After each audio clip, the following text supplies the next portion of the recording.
سورہ رحمان. سورہ رحمان کا تعارف. مقام نزول. سورہ رحمان مکہ مکرمہ میں نازل ہوئی ہے. آیات، کلمات اور حروف کی تعداد. اس سورت میں 3 رکوع، 78 آیتیں، 351 کلمے اور 1636 حروف ہیں. رحمان نام رکھنے کی وجہ. اس سورت کا نام سورہ رحمان اس لیے رکھا گیا کہ اس کی ابتدا اللہ تعالیٰ کے اسماء حسنہ میں سے ایک اسم الرحمن سے کی گئی ہے. سورہ رحمان کے فضائل. حضرت علی المرتضی کرم اللہ تعالی وجہہ الکریم سے روایت ہے، نبی اکرم صلی اللہ تعالی علیہ وآلہ وسلم نے ارشاد فرمایا، ہر چیز کی ایک زینت ہے اور قرآن کی زینت سورہ رحمان ہے. مفتی احمد یار خان نعیمی رحمت اللہ تعالی علیہ فرماتے ہیں، چند وجہ سے سورہ رحمان کو قرآن کی دلہن زینت فرمایا گیا. اس صورت میں اللہ تعالیٰ کی ذات و صفات کا ذکر ہے اور ذات و صفات پر اعتقاد ایمان کی زینت ہے. اس صورت میں جنت کی حوروں، ان کے حسن و جمال، ان کے زیورات کا ذکر ہے اور یہ چیزیں جنت کی زینت ہیں. اس صورت میں آیت مبارکہ فَبِأَيِّ آلَاءِ رَبِّكُمَا تُكَذِّبَانِ 31 جگہ ارشاد ہوا، اس سے صورت کی زینت زیادہ ہو گئی. حضرت فاطمہ الزہرا رضی اللہ تعالی عنہا سے روایت ہے، رسول کریم صلی اللہ تعالی علیہ وآلہ وسلم نے ارشاد فرمایا، سورہ حدید، سورہ واقعہ اور سورہ رحمان کی تلاوت کرنے والے کو زمین و آسمان کی بادشاہت میں جنت الفردوس کا مکین پکارا جاتا ہے. نمبر 3، اس سورت کی آیات اگرچہ چھوٹی چھوٹی ہیں لیکن ان کی تاثیر بہت مضبوط ہے. مروی ہے کہ حضرت قیس بن عاصم من قری رضی اللہ تعالی عنہ نے اسلام قبول کرنے سے پہلے سید المرسلین صلی اللہ تعالی علیہ وآلہ وسلم سے عرض کی، جو کچھ آپ پر نازل کیا گیا ہے میرے سامنے اس کی تلاوت کیجیے. آپ صلی اللہ تعالی علیہ وآلہ وسلم نے اس کے سامنے سورہ رحمان پڑھی تو اس نے عرض کی، اسے دوبارہ پڑھیے. حتیٰ کہ نبی اکرم صلی اللہ تعالی علیہ وآلہ وسلم نے اس کے کہنے پر 3 مرتبہ سورہ رحمان کو پڑھا.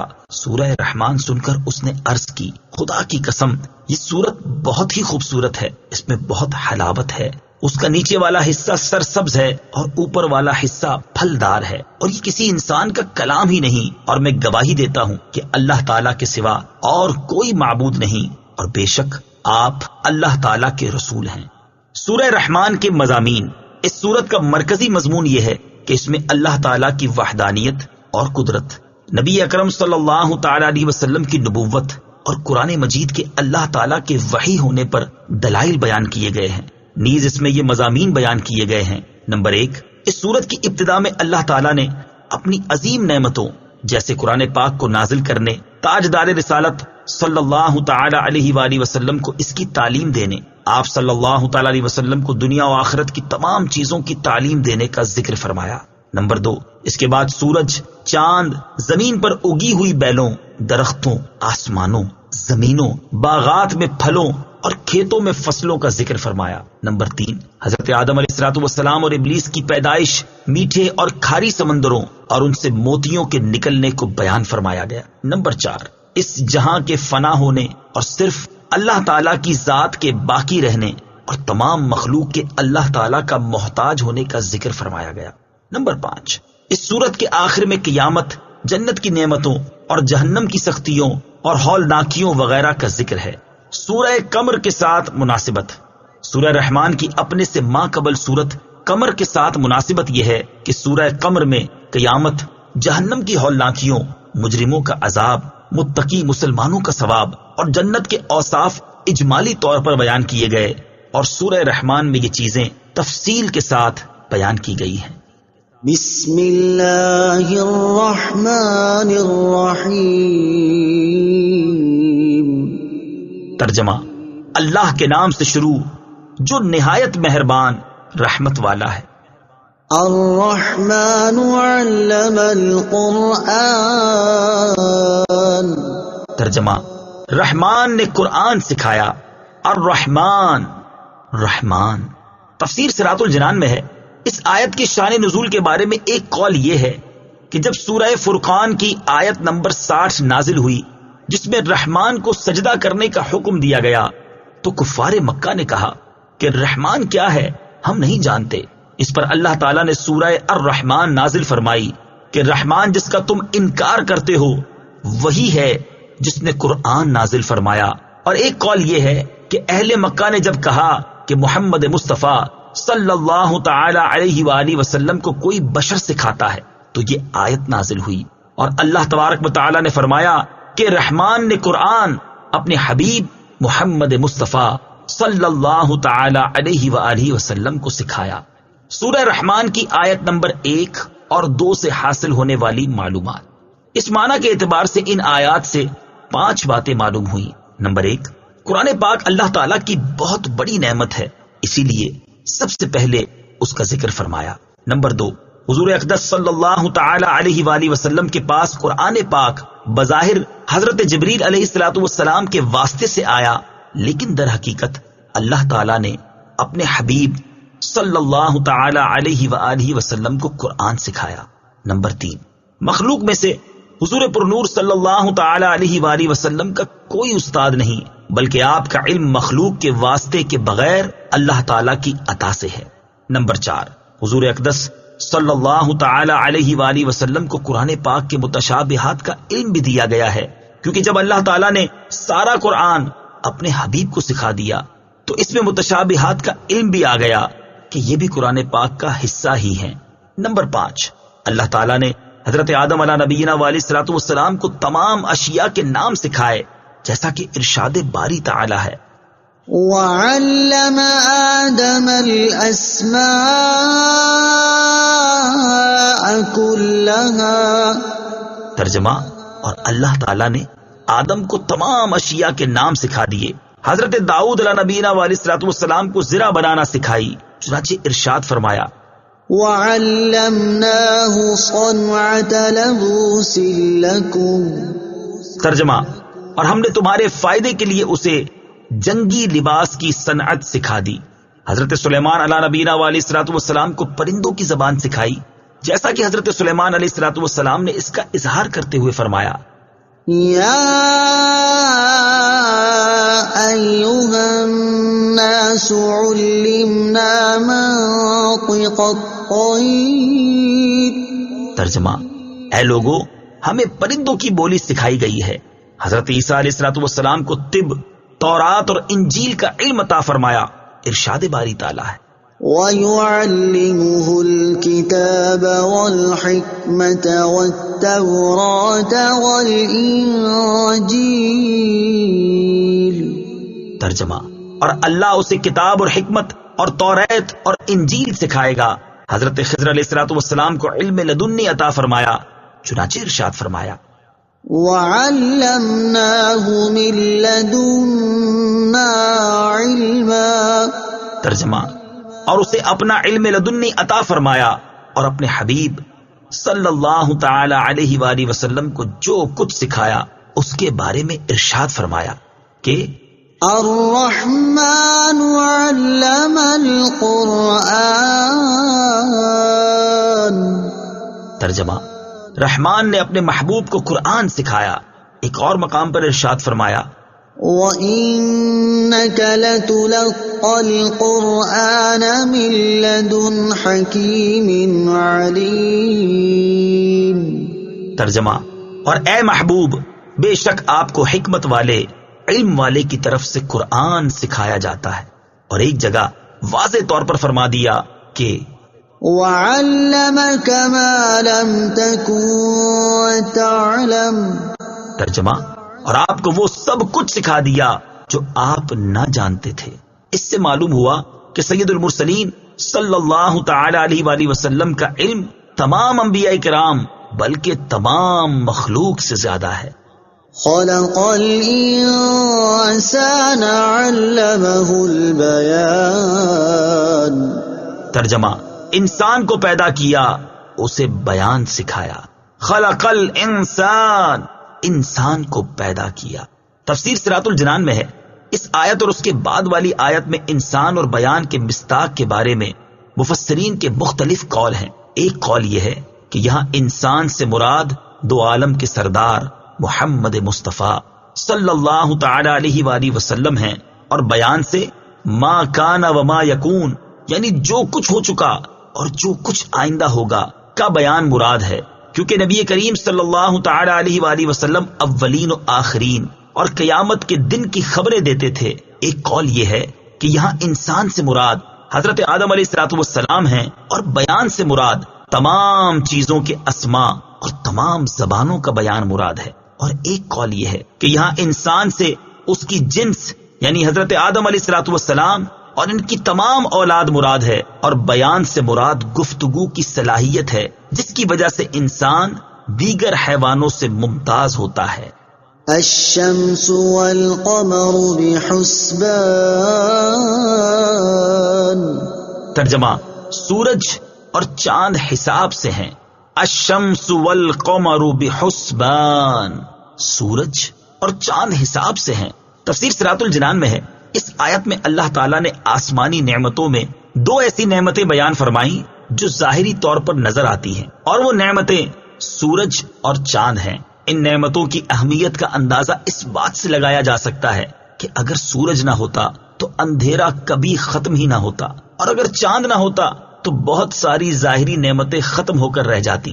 اور ان کا سب سے بڑا فائدہ یہ ہے کہ سورج اور چاند معین اندازے کے ساتھ اپنے اپنے بروج اور منازل میں حرکت کرتے ہیں، کیونکہ اگر سورج حرکت کرنے کی بجائے ایک ہی جگہ کھڑا رہے تو اس سے کوئی بھی فائدہ نہیں اٹھا سکتا، اور اگر اس کی گردش لوگوں کو معلوم نہ ہو تو وہ معاملات ٹھیک طرح سے سر انجام نہیں دے سکتے۔ اور ان کا ایک فائدہ یہ ہے کہ اوقات کے حساب، سالوں اور مہینوں کا شمار انہی کی رفتار سے ہوتا ہے۔ والنجم والشجر يسجدان۔ ترجمہ: اور سبزے اور درخت سجدہ کرتے ہیں۔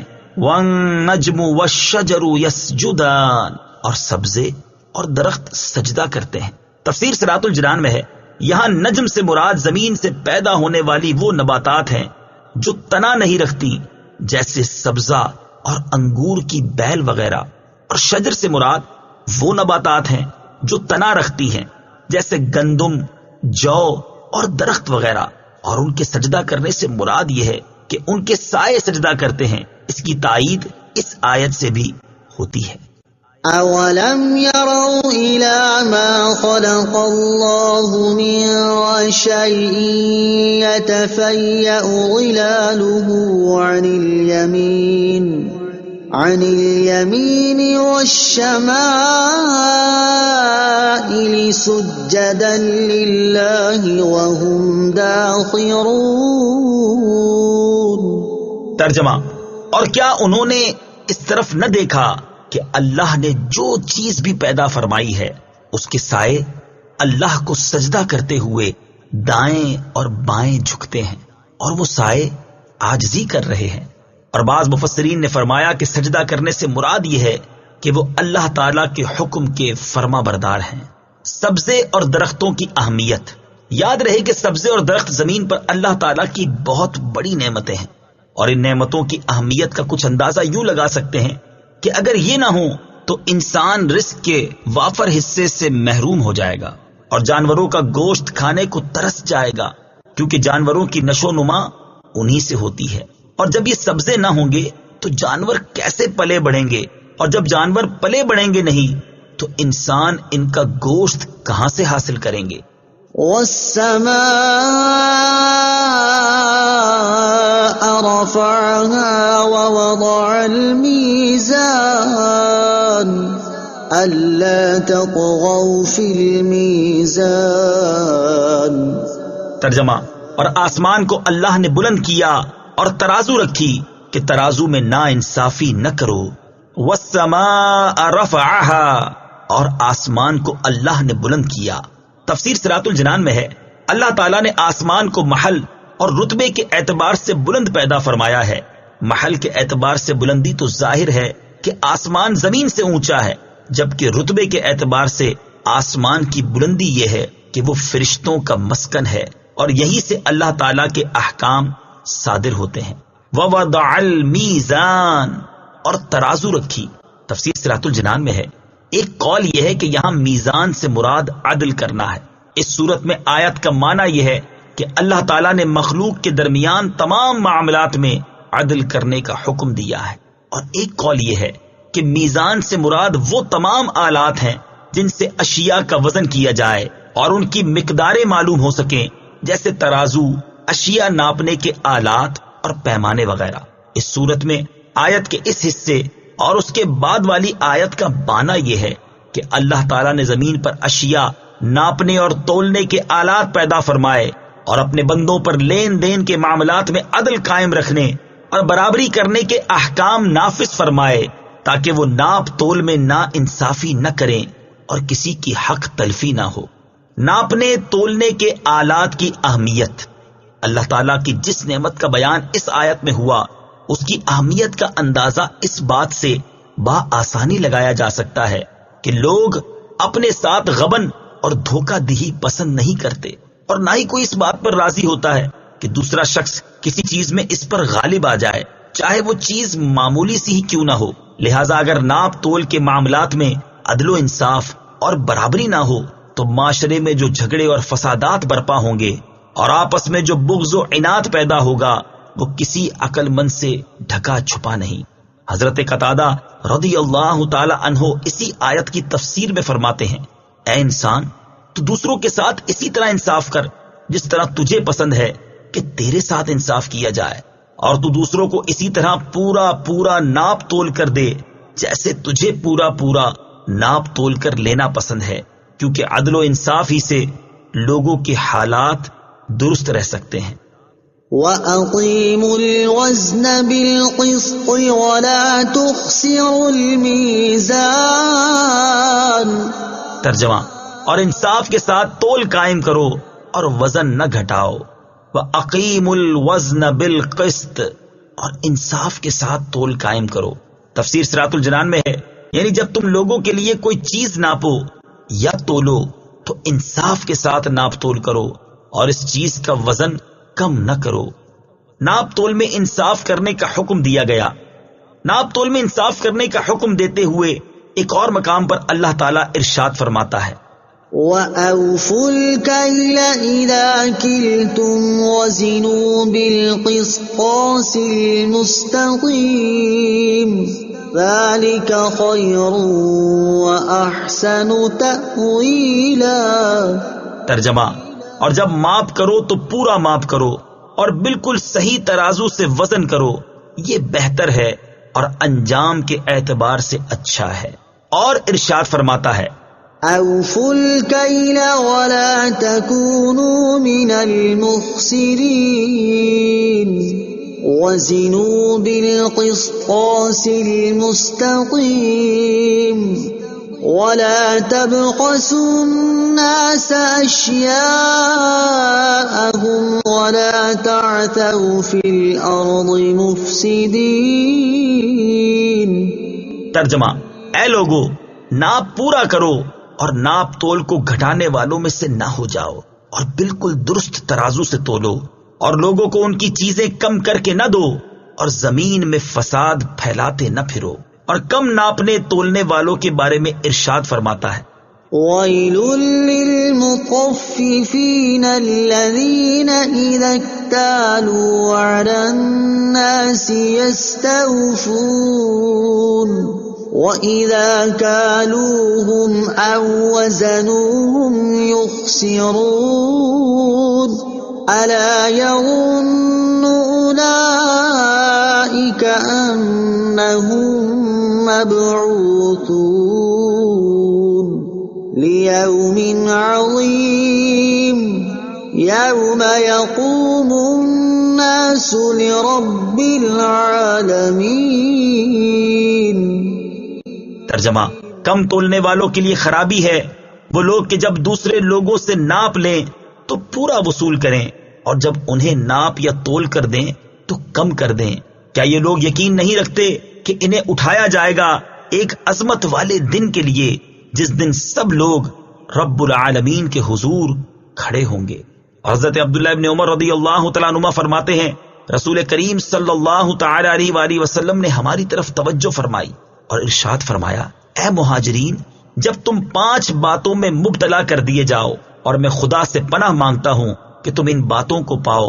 پہلی بات یہ ہے کہ جب کسی قوم میں بے حیائی کے کام اعلانیہ ہونے لگ جائیں تو ان میں طاعون اور وہ بیماریاں عام ہو جاتی ہیں جو پہلے کبھی ظاہر نہ ہوئی تھی۔ دوسری بات یہ ہے کہ جب لوگ ناپ تول میں کمی کرنے لگ جاتے ہیں تو ان پر قحط اور مصیبتیں نازل ہوتی ہیں اور بادشاہ ان پر ظلم کرتے ہیں۔ تیسری بات یہ ہے کہ جب لوگ زکوٰۃ کی ادائیگی چھوڑ دیتے ہیں تو اللہ تعالیٰ بارش کو روک دیتا ہے۔ اگر زمین پر چوپائے نہ ہوتے تو آسمان سے پانی کا ایک قطرہ بھی نہ گرتا۔ چوتھی بات یہ ہے کہ جب لوگ اللہ تعالیٰ اور اس کے رسول کے عہد کو توڑ دیتے ہیں تو اللہ تعالیٰ ان پر ان کے غیروں میں سے دشمنوں کو مسلط کر دیتا ہے تو وہ ان کا مال وغیرہ چھین لیتے ہیں۔ پانچویں بات یہ ہے کہ جب مسلمان حکمران اللہ تعالیٰ کے قانون کو چھوڑ کر دوسرا قانون اور اللہ تعالیٰ کے احکام میں سے کچھ لیتے اور کچھ چھوڑتے ہیں تو اللہ تعالیٰ ان کے درمیان اختلاف پیدا فرما دیتا ہے۔ وَالْأَرْضَ وَضَعَهَا لِلْأَنَامِ فِيهَا فَاكِهَةٌ وَالنَّخْلُ ذَاتُ الْأَكْمَامِ وَالْحَبُّ ذُو الْعَصْفِ وَالرَّيْحَانُ فَبِأَيِّ آلَاءِ رَبِّكُمَا تُكَذِّبَانِ۔ ترجمہ: اور اس نے مخلوق کے لیے زمین رکھی، اس میں پھل، میوے اور غلاف والی کھجوریں ہیں اور بھوسے والا اناج اور خوشبودار پھول ہیں، تو اے جن و انسان تم دونوں اپنے رب کی کون کون سی نعمت کو جھٹلاؤ گے۔ وَالْأَرْضَ وَضَعَهَا لِلْأَنَامِ، اور اس نے مخلوق کے لیے زمین رکھی۔ تفسیر صراط الجنان میں ہے، ارشاد فرمایا کہ اللہ تعالیٰ نے اس مخلوق کے لیے زمین کو فرش کی طرح بچھا دیا جو اس میں رہتی اور بستی ہے تاکہ وہ اس میں آرام کریں اور فائدے اٹھائیں۔ فیہا فاکہہ، اس میں پھل میوے ہیں۔ تفسیر صراط الجنان میں ہے، اس آیت اور اس کے بعد والی آیت میں اللہ تعالیٰ نے چند وہ منافع بیان فرمائے ہیں جو اس نے مخلوق کے لیے زمین میں پیدا فرمائے ہیں۔ ان آیات کا خلاصہ یہ ہے کہ زمین میں بے شمار اقسام کے پھل، میوے اور غلاف والی کھجوریں ہیں جن میں بہت برکت ہے، اور بھوسے والا اناج جیسے گندم اور جو وغیرہ پیدا فرمایا ہے۔ بھوسے کا فائدہ یہ ہے کہ اس میں اناج دیر تک محفوظ رہے گا، اور جب تم اناج استعمال کر لو تو وہ بھوسا تمہارے جانوروں کے چارے میں کام آئے گا۔ اور زمین میں طرح طرح کے خوشبودار پھول پیدا فرمائے تاکہ ان کی خوشبو سونگ کر تمہیں فرحت حاصل ہو، اور وہ پھول تمہاری زیب و زینت میں کام آئیں۔ فَبِأَيِّ آلَاءِ رَبِّكُمَا تُكَذِّبَانِ، تو اے جن و انسان تم دونوں اپنے رب کی کون کون سی نعمت کو جھٹلاؤ گے۔ تفسیر صراط الجنان میں ہے، یعنی اے جن و انس کی گروہ، جو نعمتیں تمہارے سامنے بیان کی گئیں ان میں سے تم دونوں اپنے رب عز و جل کی کون کون سی نعمت کو جھٹلاؤ گے۔ ہدایت اور نصیحت کرنے کا بہترین اسلوب۔ اس سورہ مبارکہ میں یہ آیت 31 بار آئی ہے، اور اس صورت میں بار بار نعمتوں کا ذکر فرما کر یہ ارشاد فرمایا گیا ہے کہ تم اپنے رب عز و جل کی کون کون سی نعمت کو جھٹلاؤ گے۔ یہ ہدایت اور نصیحت کرنے کا بہترین اسلوب ہے، اور اس اسلوب کو اختیار کرنے کا مقصد یہ ہے کہ سننے والے کے نفس کو تنبیہ ہو اور اسے اپنے جرم اور کوتاہی کا حال معلوم ہو جائے کہ اس نے کس قدر نعمتوں کو جھٹلایا ہے، اور اسے اپنے کرتوتوں پر شرم آئے، اور اس طرح وہ نعمتوں کا شکر ادا کرنے اور فرما برداری کرنے کی طرف مائل ہو، اور یہ سمجھ لے کہ اللہ تعالیٰ کی اس پر بے شمار نعمتیں ہیں۔ حضرت جابر رضی اللہ تعالی عنہ فرماتے ہیں، نبی کریم صلی اللہ تعالی علیہ وآلہ وسلم اپنے صحابہ کرام علیہ رضوان کے پاس تشریف لائے اور ان کے سامنے سورہ رحمان شروع سے لے کر آخر تک پڑھی۔ صحابہ کرام علیہ رضوان یہ سورت سن کر خاموش رہے تو آپ صلی اللہ تعالی علیہ وآلہ وسلم نے ارشاد فرمایا، میں نے یہ سورت جنات کو سنائی تو انہوں نے تم سے اچھا جواب دیا۔ جب میں یہ آیت فَبِأَيِّ آلَاءِ رَبِّكُمَا تُكَذِّبَانِ پڑھتا تو وہ کہتے، اے ہمارے رب عز و جل، ہم تیری کسی نعمت کو بھی نہیں جھٹلاتے، اور تمام تعریفیں تیرے ہی لیے ہیں۔ خلق الانسان من صلصال كالفخار۔ ترجمہ: اس نے انسان کو ٹھیکری کی طرح بجنے والی سوکھی مٹی سے پیدا کیا۔ خلق الانسان من صلصال كالفخار، اس نے انسان کو ٹھیکری کی طرح بجنے والی سوکھی مٹی سے پیدا کیا۔ تفسیر صراط الجنان میں ہے، یہاں انسان سے مراد حضرت آدم علیہ نبینا علیہ الصلوۃ والسلام ہیں، اور اس آیت میں اللہ تعالیٰ نے آپ علیہ الصلوۃ والسلام کی پیدائش کی کیفیت کا ایک انداز بیان فرمایا ہے۔ قرآن پاک میں دیگر مقامات پر آپ علیہ الصلوۃ والسلام کی پیدائش کی کیفیت کے اور انداز بھی بیان فرمائے گئے ہیں۔ چنانچہ ایک مقام پر ارشاد فرمایا، هو الذي خلقكم من تراب، ترجمہ وہی ہے جس نے تمہیں مٹی سے بنایا۔ ایک مقام پر ارشاد فرمایا، وَلَقَدْ خَلَقْنَا الْإِنسَانَ مِنْ سُلَالَةٍ مِّن طِينٍ، ترجمہ اور بے شک ہم نے انسان کو چنی ہوئی مٹی سے بنایا۔ ایک اور مقام پر ارشاد فرمایا، إِنَّا خَلَقْنَاهُم مِّن طِينٍ لَازِبٍ، ترجمہ بے شک ہم نے انہیں چپکنے والی مٹی سے بنایا۔ ایک مقام پر ارشاد فرمایا، وَلَقَدْ خَلَقْنَا الْإِنسَانَ مِن صَلْصَالٍ مِّنْ حَمَإٍ مَّسْنُونٍ، ترجمہ اور بے شک ہم نے انسان کو خشک بجتی ہوئی مٹی سے بنایا جو ایسے سیاہ گارے کی تھی جس سے بو آتی تھی۔ ان سب آیات کا معنی ایک ہی ہے، اور اس کی تفصیل یہ ہے کہ حضرت آدم علیہ نبینا علیہ الصلوۃ والسلام کی پیدائش سے پہلے ہر قسم کی مٹی جمع فرمائی گئی، پھر اسے پانی سے گوندا گیا تو وہ مٹی ایسا سیاہ گارا بن گئی جس سے بو آتی تھی۔ اس سے اللہ تعالیٰ نے حضرت آدم علیہ نبینا علیہ الصلوۃ والسلام کا جسم مبارک بنایا، اور جب وہ مٹی خشک ہو گئی تو ہوا گزرنے کی وجہ سے ٹھیکری کی طرح بجنے لگی۔ وَخَلَقَ الْجَانَّ مِن مَّارِجٍ مِّن نَّارٍ فَبِأَيِّ آلَاءِ رَبِّكُمَا تُكَذِّبَانِ، ترجمہ اور اس نے جن کو بغیر دھوئیں والی آگ کے خالص شعلے سے پیدا کیا، تو اے جن و انسان تم دونوں اپنے رب کی کون کون سی نعمت کو جھٹلاؤ گے۔ وَخَلَقَ الْجَانَّ مِن مَّارِجٍ مِّن نَّارٍ، اور اس نے جن کو بغیر دھوئیں والی آگ کے خالص شعلے سے پیدا کیا۔ تفسیر صراط الجنان میں ہے، یہاں جن سے مراد ابلیس ہے۔ ابلیس کو اللہ تعالیٰ نے حضرت آدم علیہ نبینا علیہ الصلوۃ والسلام سے پہلے آگ سے پیدا فرمایا، جیسا کہ ایک اور مقام پر اللہ تعالیٰ نے ارشاد فرمایا، وَالْجَانَّ خَلَقْنَاهُ مِن قَبْلُ مِن نَّارِ السَّمُومِ، ترجمہ اور ہم نے اس سے پہلے جن کو بغیر دھوئیں والی آگ سے پیدا کیا۔ حضرت عائشہ صدیقہ رضی اللہ تعالی عنہا سے روایت ہے، نبی اکرم صلی اللہ تعالی علیہ وآلہ وسلم نے ارشاد فرمایا، فرشتوں کو نور سے پیدا کیا گیا، ابلیس کو خالص آگ سے پیدا کیا گیا، اور حضرت آدم علیہ الصلوۃ والسلام کو اس طرح پیدا کیا گیا جس طرح تمہارے سامنے اللہ تعالیٰ نے قرآن میں بیان کیا۔ فَبِأَيِّ آلَاءِ رَبِّكُمَا تُكَذِّبَانِ، تو اے جن و انسان تم دونوں اپنے رب کی کون کون سی نعمت کو جھٹلاؤ گے۔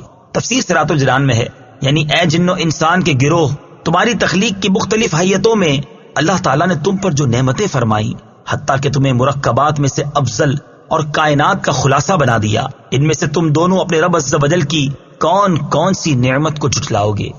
رب المشرقین ورب المغربین فبأي آلاء ربكما تكذبان، ترجمہ وہ دونوں مشرقوں کا رب ہے اور دونوں مغربوں کا رب ہے، تو تم دونوں اپنے رب کی کون کون سی نعمت کو جھٹلاؤ گے۔ رب المشرقین، وہ دونوں مشرقوں کا رب ہے۔ تفسیر صراط الجنان میں ہے، اس آیت میں دونوں مشرق اور دونوں مغرب سے گرمیوں اور سردیوں کے موسم میں سورج طلوع اور غروب ہونے کے دونوں مقام مراد ہیں۔ فَبِأَيِّ آلَاءِ رَبِّكُمَا تُكَذِّبَانِ، تو تم دونوں اپنے رب کی کون سی نعمت جھٹلاؤ گے۔ تفسیر صراط الجنان میں ہے، یعنی سردی اور گرمی کے دونوں مشرقوں اور مغربوں میں جو بے شمار فوائد ہیں، جیسے ہوا کا معتدل ہونا، مختلف موسموں جیسے سردی، گرمی، بہار اور خزاں کا آنا اور ہر موسم کی مناسبت سے مختلف چیزوں کا پیدا ہونا وغیرہ، تو ان میں سے تم دونوں اپنے رب عز و جل کی کون سی نعمت جھٹلاؤ گے؟ مرج البحرين يلتقيان بينهما برزخ لا يبغيان فبأي آلاء ربكما تكذبان يخرج منهما اللؤلؤ والمرجان فبأي آلاء ربكما تكذبان۔ ترجمہ: اس نے دو سمندر بہائے کہ دونوں ملے ہوئے لگتے ہیں، ان کے درمیان ایک آڑ ہے کہ وہ ایک دوسرے کی طرف بڑھ نہیں سکتے، تو تم دونوں اپنے رب کی کون کون سی نعمت کو جھٹلاؤ گے؟ ان سمندروں سے موتی اور مونگا نکلتا ہے، تو تم دونوں اپنے رب کی کون کون سی نعمت کو جھٹلاؤ گے؟ مرج البحرین، اس نے دو سمندر بہائے۔ تفسیر صراط الجنان میں ہے، اس آیت اور اس کے بعد والی آیت کا خلاصہ یہ ہے کہ اللہ تعالیٰ نے میٹھے اور خاری دو ایسے سمندر بہائے کہ دیکھنے میں ان کی سطح آپس میں ملی ہوئی لگتی ہے، کیونکہ ان کے درمیان فاصلہ کرنے کے لیے ظاہری طور پر کوئی چیز حائل نہیں، لیکن اللہ تعالیٰ کی قدرت سے ان کے درمیان ایک آڑ ہے جس کی وجہ سے وہ ایک دوسرے کی طرف بڑھ نہیں سکتے، بلکہ ہر ایک اپنی حد پر رہتا ہے اور دونوں میں سے کسی کا ذائقہ بھی تبدیل نہیں ہوتا۔ حالانکہ پانی کی خاصیت یہ ہے کہ وہ دوسرے پانی میں فوراً مل جاتا ہے اور اس کا ذائقہ بھی تبدیل کر دیتا ہے۔ میٹھے اور خاری سمندروں کا ذکر، ان سمندروں کا ذکر کرتے ہوئے ایک اور مقام پر اللہ تعالیٰ نے ارشاد فرمایا، وَهُوَ الَّذِي مَرَجَ الْبَحْرَيْنِ هَذَا عَذْبٌ فُرَاتٌ وَهَذَا مِلْحٌ أُجَاجٌ وَجَعَلَ بَيْنَهُمَا بَرْزَخًا وَحِجْرًا مَحْجُورًا۔ ترجمہ: اور وہی ہے جس نے دو سمندروں کو ملا دیا، ان میں یہ ایک میٹھا نہایت شیریں ہے اور یہ ایک کھاری نہایت تلخ ہے، اور ان کے بیچ میں اس نے ایک پردہ اور روکی ہوئی آڑ بنا دی، اور ارشاد فرمایا، وَمَا يَسْتَوِي الْبَحْرَانِ هَذَا عَذْبٌ فُرَاتٌ سَائِغٌ شَرَابُهُ وَهَذَا مِلْحٌ أُجَاجٌ وَمِن كُلٍّ تَأْكُلُونَ لَحْمًا طَرِيًّا وَتَسْتَخْرِجُونَ حِلْيَةً وَتَلْبَسُونَهَا وَتَرَى الْفُلْكَ فِيهِ مَوَاخِرَ لِتَبْتَغُوا مِن فَضْلِهِ وَلَعَلَّكُمْ تَشْكُرُونَ۔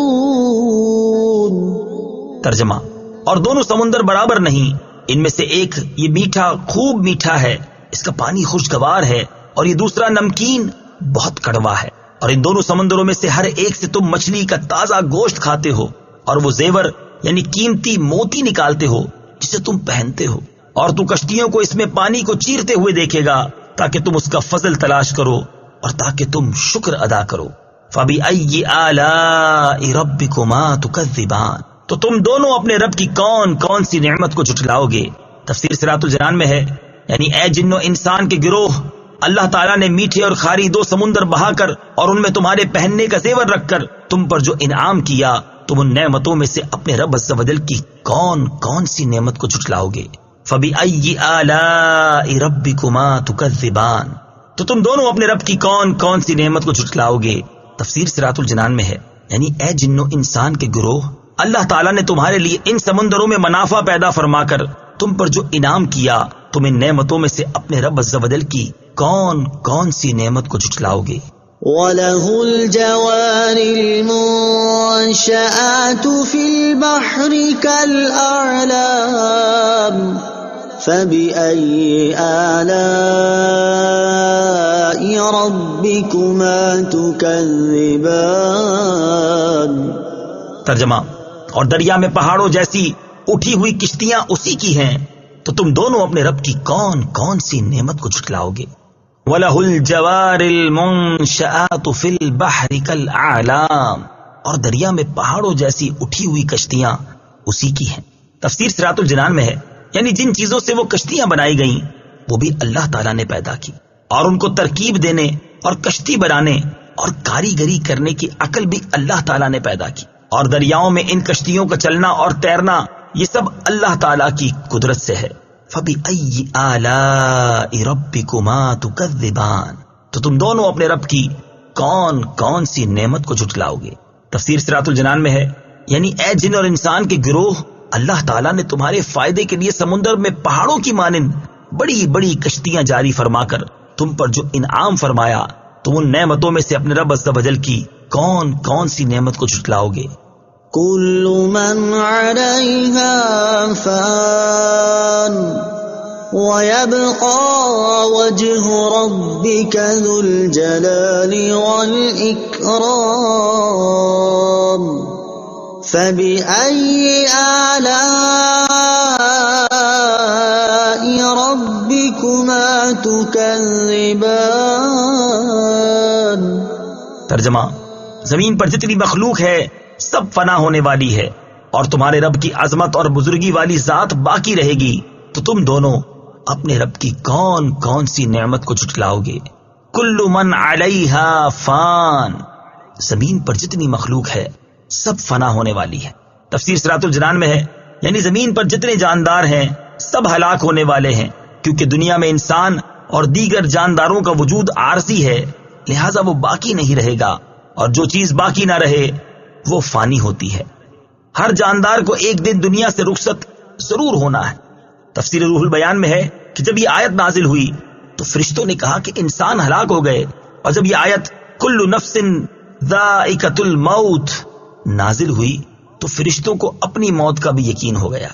وَيَبْقَى وَجْهُ رَبِّكَ ذُو الْجَلَالِ وَالْإِكْرَامِ، اور تمہارے رب کی عظمت اور بزرگی والی ذات باقی رہے گی۔ تفسیر صراط الجنان میں ہے یعنی اے حبیب صلی اللہ تعالی علیہ وآلہ وسلم، زمین پر موجود تمام مخلوق فنا ہو جائے گی، اور صرف تمہارے رب عز و جل کی ذات باقی رہے گی جو عظمت و کبریائی والی ہے، اور وہ اپنی عظمت و جلالت کے باوجود اپنے انبیاء، اولیاء اور اہل ایمان پر لطف و کرم فرمائے گا، اور مخلوق کے فنا ہونے کے بعد انہیں دوبارہ زندہ کرے گا اور انہیں ابدی زندگی عطا فرمائے گا۔ سورہ رحمان کی آیت نمبر 27 کے آخری الفاظ ذو الجلال والاکرام کی برکت، اس آیت کے آخری الفاظ کو اپنی دعا میں شامل کرنے کی برکت سے دعا قبول ہو جاتی ہے۔ چنانچہ حضرت انس رضی اللہ تعالی عنہ سے روایت ہے، تاجدار رسالت صلی اللہ تعالی علیہ وآلہ وسلم نے ارشاد فرمایا، اس دعا یا ذا الجلال والاکرام کو لازم پکڑ لو اور اس کی کثرت کیا کرو۔ اور حضرت معاذ بن جبل رضی اللہ تعالی عنہ فرماتے ہیں، نبی کریم علیہ الصلوۃ والسلام ایک ایسے شخص کے پاس سے گزرے جو یا ذا الجلال والاکرام کہہ رہا تھا، آپ علیہ الصلوۃ والسلام نے اس سے ارشاد فرمایا، بے شک تیری دعا قبول کر لی جائے گی، تو دعا مانگ۔ فَبِأَيِّ آلَاءِ رَبِّكُمَا تُكَذِّبَانِ، تو تم دونوں اپنے رب کی کون کون سی نعمت کو جھٹلاؤ گے؟ تفسیر صراط الجنان میں ہے یعنی جو نعمتیں سب کے فنا ہونے پر مرتب ہیں، جیسے دوبارہ زندہ ہونا، دائمی زندگی ملنا اور ہمیشہ باقی رہنے والی نعمتیں عطا ہونا وغیرہ، تم دونوں ان میں سے اپنے رب عز و جل کی کون کون سی نعمت کو جھٹلاؤ گے؟ فنا ہونا بھی ایک اعتبار سے نعمت ہے۔ حضرت عبداللہ بن احمد نصفی رحمۃ اللہ تعالی فرماتے ہیں، فنا ہونا اس اعتبار سے نعمت ہے کہ ایمان والے موت کے بعد ابدی اور سرمدی نعمتوں کو پائیں گے، جیسا کہ حضرت ابو قتادہ بن ربعی انصاری رضی اللہ تعالیٰ عنہ فرماتے ہیں کہ رسول کریم صلی اللہ تعالی علیہ وآلہ وسلم کے پاس سے ایک جنازہ گزرا تو آپ نے فرمایا مستریح و مستراح منہ۔ صحابہ کرام نے عرض کی، یا رسول اللہ صلی اللہ تعالی علیہ وسلم، مستریح اور مستراح من سے کیا مراد ہے؟ ارشاد فرمایا، مومن بندہ جب مرتا ہے تو وہ مصیبتوں سے نجات پا کر اللہ تعالیٰ کی آغوش رحمت میں جانا چاہتا ہے، اور بدکار آدمی جب مرتا ہے تو اس کے مر جانے سے اللہ تعالیٰ کے بندے شہر، درخت اور جانور بھی راحت پانا چاہتے ہیں۔ اور حضرت یحییٰ بن معاذ رازی رحمت اللہ تعالی علیہ فرماتے ہیں، موت کو خوش آمدید ہو، کیونکہ یہ وہ چیز ہے جو حبیب کو حبیب کے قریب کر دیتی ہے۔ يسأله من في السماوات والأرض كل يوم هو في شأن فبأي آلاء ربكما تكذبان۔ ترجمہ: آسمانوں اور زمین میں جتنے ہیں سب اسی کے سوالی ہیں، وہ ہر دن کسی کام میں ہے، تو تم دونوں اپنے رب کی کون کون سی نعمت کو جھٹلاؤ گے؟ یسألہ من فی السماوات والارض، آسمانوں اور زمین میں جتنے ہیں سب اسی کے سوالی ہیں۔ تفسیر صراط الجنان میں ہے یعنی آسمانوں میں رہنے والے فرشتے ہوں یا زمین پر بسنے والے جن، انسان یا اور کوئی مخلوق، الغرض کوئی بھی اللہ تعالیٰ سے بے نیاز نہیں، بلکہ سب کے سب اس کے فضل کے محتاج ہیں اور زبان حال اور کال سے اسی کی بارگاہ کے سوالی ہیں۔ اس میں اللہ تعالیٰ کی قدرت کے کمال کی طرف اشارہ ہے کہ ہر مخلوق چاہے وہ کتنی ہی بڑی کیوں نہ ہو، وہ اپنی ضروریات کو از خود پورا کرنے سے عاجز ہے اور اللہ تعالیٰ کی محتاج ہے۔ کل یوم ہو فی شان، وہ ہر دن کسی کام میں ہے۔ تفسیر صراط الجنان میں ہے اس آیت کے شان نزول کے بارے میں کہا گیا ہے کہ یہ آیت ان یہودیوں کے رد میں نازل ہوئی جو کہتے تھے کہ اللہ تعالیٰ ہفتے کے دن کوئی کام نہیں کرتا، چنانچہ اس آیت میں ان کے قول کا باطل ہونا ظاہر فرمایا گیا۔ اس آیت کا معنی یہ ہے کہ اللہ تعالیٰ ہر وقت اپنی قدرت کے آثار ظاہر فرماتا ہے، کسی کو روزی دیتا ہے، کسی کو مارتا ہے اور کسی کو زندہ کرتا ہے، کسی کو عزت دیتا ہے اور کسی کو ذلت میں مبتلا کر دیتا ہے، کسی کو مالدار کرتا ہے اور کسی کو محتاج، کسی کے گناہ بخشتا ہے اور کسی کی تکلیف دور کرتا ہے۔ یہاں اسی سے متعلق دو احادیث اور ایک حکایت ملاحظہ ہو۔ نمبر 1، حضرت ابو درداء رضی اللہ تعالیٰ عنہ سے روایت ہے، تاجدار رسالت صلی اللہ تعالیٰ علیہ وآلہ وسلم نے اس آیت کل یوم ہو فی شان کے بارے میں ارشاد فرمایا کہ اللہ تعالیٰ کی شان یہ ہے کہ وہ گناہ بخشتا ہے، مصائب و آلام دور کرتا ہے، کسی قوم کو بلندی عطا فرماتا ہے اور کسی قوم کو پستی سے دوچار کر دیتا ہے۔ نمبر 2، حضرت عبید بن عمیر رضی اللہ تعالیٰ عنہ سے اس آیت کل یوم ہو فی شان کے بارے میں مروی ہے، اللہ تعالیٰ کی شان یہ ہے کہ وہ پریشان حال کی پریشانی دور کرتا ہے، دعا کرنے والے کی دعا قبول فرماتا ہے، مریض کو شفا دیتا ہے اور مانگنے والے کو عطا کرتا ہے۔ منقول ہے کہ ایک بادشاہ نے اپنے وزیر سے اس آیت کے معنی دریافت کیے تو اس نے 1 دن کی مہلت چاہی اور انتہائی پریشان و غمزدہ ہو کر اپنے مکان پر چلا آیا۔ اس کے ایک حبشی غلام نے وزیر کو پریشان دیکھ کر کہا، اے میرے آقا، آپ کو کیا مصیبت پیش آئی ہے؟ بیان تو کیجیے۔ جب وزیر نے ساری بات اس کے سامنے بیان کر دی تو غلام نے کہا، میں اس کے معنی بادشاہ کو سمجھا دوں گا۔ وزیر نے اس حبشی غلام کو بادشاہ کے سامنے پیش کیا تو غلام نے کہا، اے بادشاہ، اللہ تعالیٰ کی شان یہ ہے کہ وہ رات کو دن میں داخل کرتا ہے اور دن کو رات میں، مردے سے زندہ نکالتا ہے اور زندے سے مردہ، بیمار کو تندرستی دیتا ہے اور تندرست کو بیمار کرتا ہے، مصیبت زدہ کو رہائی دیتا ہے اور بے غموں کو مصیبت میں مبتلا کرتا ہے، عزت والوں کو ذلیل کرتا ہے اور ذلیلوں کو عزت دیتا ہے، مالداروں کو محتاج کرتا ہے اور محتاجوں کو مالدار بناتا ہے۔ بادشاہ کو غلام کا جواب بہت پسند آیا اور اس نے وزیر کو حکم دیا کہ اس غلام کو وزارت کی خلعت پہنا دے۔ غلام نے وزیر سے کہا، اے آقا، یہ بھی اللہ تعالیٰ کی ایک شان ہے۔ نوٹ: اس مقام پر ایک بات ذہن نشین رکھیں کہ اللہ تعالیٰ کے لیے مصروف اور مشغول کا لفظ استعمال نہیں کر سکتے کیونکہ اللہ تعالیٰ ان اوصاف سے پاک ہے۔ فَبِأَيِّ آلَاءِ رَبِّكُمَا تُكَذِّبَانِ، تو تم دونوں اپنے رب کی کون کون سی نعمت کو جھٹلاؤ گے؟ تفسیر صراط الجنان میں ہے یعنی اے جن و انسان کے گروہ، اللہ تعالیٰ کے جو احسانات بیان ہوئے ان کا مشاہدہ کرنے کے باوجود تم دونوں اپنے رب عز و جل کی کون کون سی نعمت کو جھٹلاؤ گے؟ سنفرغ لكم أيها الثقلان فبأي آلاء ربكما تكذبان۔ ترجمہ: اے جن اور انسانوں کے گروہ، ابھی ہم تمہارے حساب کا قصد فرمائیں گے تو تم دونوں اپنے رب کی کون کون سی نعمت کو جھٹلاؤ گے؟ ایھا الثقلان، اے جن اور انسانوں کے گروہ۔ تفسیر صراط الجنان میں ہے اس آیت میں اللہ تعالیٰ نے جنوں اور انسانوں کو خوف دلاتے ہوئے ارشاد فرمایا کہ اے جن اور انسانوں کے گروہ، ان قریب ہم تم سے حساب لینے اور تمہیں تمہارے اعمال کی جزا دینے کا قصد فرمائیں گے۔ جنات اور انسانوں کو ثقلان فرمانے کی وجوہات۔ مفسرین نے جنوں اور انسانوں کو ثقلان فرمائے جانے کی مختلف وجوہات بیان کی ہیں۔ ان میں 3 وجوہات درج ذیل ہیں۔ نمبر 1، زمین پر موجود دیگر مخلوق کے مقابلے میں صرف جنوں اور انسانوں کو شرعی احکام کا مکلف بنایا گیا، ان کی اس عظمت کی وجہ سے انہیں ثقلان فرمایا گیا۔ نمبر 2، زندگی اور موت دونوں صورتوں میں زمین پر ان کا وزن ہے، اس لیے انہیں ثقلان فرمایا گیا۔ نمبر 3، انہیں ثقلان اس لیے فرمایا گیا کہ یہ گناہوں کی وجہ سے بھاری ہیں۔ تمام انسانوں کے لیے نصیحت، اس آیت میں تمام انسانوں کے لیے نصیحت ہے کہ دنیا میں وہ جیسے چاہے زندگی گزاریں، لیکن مرنے کے بعد انہیں بہرحال اللہ تعالیٰ کی بارگاہ میں اپنے کیے ہوئے اعمال کا حساب دینا ہوگا، اور پھر جس طرح کے عمل کیے ہوں گے اسی طرح کی جزا اللہ تعالیٰ کی طرف سے ملے گی۔ نوٹ، اس مقام پر ایک بات ذہن نشین رکھیں کہ اللہ تعالیٰ کے لیے فارغ کا لفظ استعمال نہیں کر سکتے، کیونکہ اللہ تعالیٰ مصروفیت اور فراغت کے وصف سے پاک ہے۔ اس لیے یہاں آیت میں سنفرغ سے اس کا حقیقی معنی فراغت مراد نہیں، بلکہ اس کا مجازی معنی قصد کرنا مراد ہے۔ فَبِأَيِّ آلَاءِ رَبِّكُمَا تُكَذِّبَانِ، تو تم دونوں اپنے رب کی کون کون سی نعمت کو جھٹلاؤ گے؟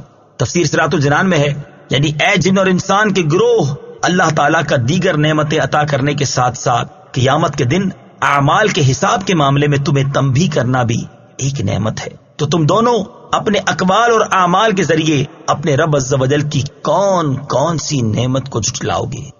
یا معشر الجن والانس ان استطعتم ان تنفذوا من اقطار السماوات والارض فانفذوا لا تنفذون الا بسلطان فبأي آلاء ربكما تكذبان۔ ترجمہ، اے جنوں اور انسانوں کے گروہ، اگر تم سے ہو سکے کہ آسمانوں اور زمین کے کناروں سے نکل جاؤ تو نکل جاؤ، تم جہاں نکل کر جاؤ گے وہاں اسی کی سلطنت ہے، تو تم دونوں اپنے رب کی کون کون سی نعمت کو جھٹلاؤ گے؟ یا معشر الجن والانس، اے جنوں اور انسانوں کے گروہ۔ تفسیر صراط الجنان میں ہے، اس آیت میں اللہ تعالیٰ نے جنوں اور انسانوں سے خطاب کرتے ہوئے فرمایا کہ اگر تم میری قضا سے بھاگ سکتے ہو، میری سلطنت اور میرے آسمانوں اور زمین کے کناروں سے نکل سکتے ہو تو ان سے نکل جاؤ اور اپنی جانوں کو میرے عذاب سے بچا لو، لیکن تم اس بات پر قادر ہو ہی نہیں سکتے، کیونکہ تم جہاں بھی جاؤ گے وہیں میری سلطنت ہے۔ یہ حکم جنوں اور انسانوں کا عجز ظاہر کرنے کے لیے دیا گیا ہے۔ فَبِأَيِّ آلَاءِ رَبِّكُمَا تُكَذِّبَانِ، تو تم دونوں اپنے رب کی کون کون سی نعمت کو جھٹلاؤ گے؟ تفسیر صراط الجنان میں ہے، یعنی اے جن اور انسان کے گروہ، اللہ تعالیٰ نے سزا دینے پر قادر ہونے کے باوجود تمہیں تنبیہ کر کے، اپنے عذاب سے ڈرا کر، تم پر آسانی فرما کر اور تمہیں معافی سے نواز کر تم پر جو انعامات فرمائے، تم دونوں ان میں سے اپنے رب عز و جل کی کون کون سی نعمت کو جھٹلاؤ گے؟ يرسل عليكما شواظ من نار ونحاس فلا تنتصران فبأي آلاء ربكما تكذبان۔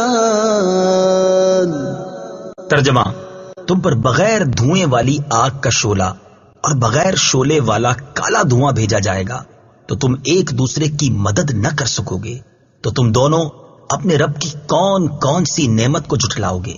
یرسل علیکما شواظ من نار ونحاس، تم پر بغیر دھوئیں والی آگ کا شعلہ اور بغیر شعلے والا کالا دھواں بھیجا جائے گا۔ تفسیر صراط الجنان میں ہے، ارشاد فرمایا کہ اے کافر جن اور انسان، قیامت کے دن جب تم قبروں سے نکلو گے تو تم پر بغیر دھوئیں والی آگ کا شعلہ اور بغیر شعلے والا کالا دھواں بھیجا جائے گا، تو اس وقت تم اس عذاب سے نہ بچ سکو گے اور نہ آپس میں ایک دوسرے کی مدد کر سکو گے، بلکہ یہ آگ کا شعلہ اور دھواں تمہیں محشر کی طرف لے جائیں گے۔ صدر الافاضل مفتی نعیم الدین مراد آبادی علیہ رحمت اللہ الہادی لکھتے ہیں، حضرت مترجم قدس سرہ یعنی اعلیٰ حضرت امام احمد رضا خان علیہ رحمت الرحمان نے فرمایا، لپٹ یعنی شعلے میں دھواں ہو تو اس کے سب اجزاء جلانے والے نہ ہوں گے، کہ اس میں زمین کے وہ اجزاء شامل ہیں جن سے دھواں بنتا ہے، اور دھوئیں میں لپٹ ہو تو وہ پورا سیاہ اور اندھیرا نہ ہوگا کہ لپٹ کی رنگت شامل ہے، اس پر بے دھوئیں کی لپٹ بھیجی جائے گی جس کے سب اجزاء جلانے والے ہوں گے، اور بے لپٹ کا دھواں بھیجا جائے گا جو سخت کالا اندھیرا ہوگا، اور ہم اس عذاب سے اسی کے وجہ کریم کی پناہ چاہتے ہیں۔ یاد رہے کہ پہلے سے اس کی خبر دے دینا یہ بھی اللہ تعالیٰ کا لطف و کرم ہے، تاکہ اس کی نافرمانی سے باز رہ کر اپنے آپ کو اس بلا سے بچایا جا سکے۔ فَبِأَيِّ آلَاءِ رَبِّكُمَا تُكَذِّبَانِ، تو تم دونوں اپنے رب کی کون کون سی نعمت کو جھٹلاؤ گے؟ تفسیر صراط الجنان میں ہے، یعنی اے جن اور انسان کے گروہ، کافر اور گناہگار کا انجام پہلے سے بیان کر دینا اللہ تعالیٰ کا لطف و کرم اور نعمت ہے، تو تم دونوں اپنے رب عز و جل کی کون کون سی نعمت کو جھٹلاؤ گے؟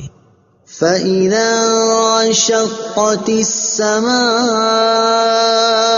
فَكَانَتْ وَرْدَةً كَالدِّهَانِ فَبِأَيِّ آلَاءِ رَبِّكُمَا تُكَذِّبَانِ۔ ترجمہ، پھر جب آسمان پھٹ جائے گا تو گلاب کے پھول جیسا سرخ ہو جائے گا، جیسے سرخ چمڑا، تو تم دونوں اپنے رب کی کون کون سی نعمت کو جھٹلاؤ گے؟ فَإِذَا انشَقَّتِ السَّمَاءُ، پھر جب آسمان پھٹ جائے گا۔ تفسیر صراط الجنان میں ہے، ارشاد فرمایا کہ پھر جب قیامت کے دن آسمان اس طرح پھٹ جائے گا کہ جگہ جگہ سے چیرا ہوا ہوگا، اور اس کا رنگ گلاب کے پھول کی طرح اور ایسا سرخ ہوگا جیسے بکرے کی رنگی ہوئی کھال ہوتی ہے، تو یہ ایسا ہولناک منظر ہوگا جسے بول کر بیان نہیں کیا جا سکتا۔ قیامت کے ہولناک مناظر کے بارے میں پڑھ کر رونا امام جلال الدین سیوطی شافعی رحمت اللہ تعالی علیہ اپنی مشہور تفسیر در منصور میں نقل کرتے ہیں۔ ایک مرتبہ نبی کریم صلی اللہ تعالی علیہ وسلم ایک نوجوان کے پاس سے گزرے۔ وہ نوجوان یہ آیت فَإِذَا انشَقَّتِ السَّمَاءُ فَكَانَتْ وَرْدَةً كَالدِّهَانِ پڑھ رہا تھا، آپ وہیں رک گئے اور دیکھا کہ اس نوجوان پر کپ کپی طاری ہو گئی ہے اور آنسوؤں نے اس کا گلا بند کر دیا ہے۔ وہ روتا رہا اور یہی کہتا رہا، اس دن میری خرابی ہوگی جس دن آسمان پھٹ جائے گا۔ سید المرسلین صلی اللہ تعالی علیہ وآلہ وسلم نے اس نوجوان سے فرمایا، اس ذات کی قسم جس کی قبضہ قدرت میں میری جان ہے، تیرے رونے کی وجہ سے فرشتے بھی روئے ہیں۔ اس سے معلوم ہوا کہ قرآن مجید میں جہاں کہیں قیامت کے ہولناک مناظر بیان کیے گئے ہیں، ان کی تلاوت کرتے وقت خوف زدہ ہونا ہمارے بزرگان دین کا طریقہ ہے۔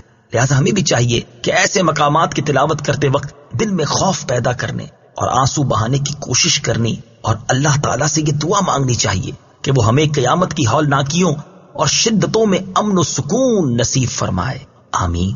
فَبِأَيِّ آلَاءِ رَبِّكُمَا تُكَذِّبَانِ، تو تم دونوں اپنے رب کی کون کون سی نعمت کو جھٹلاؤ گے؟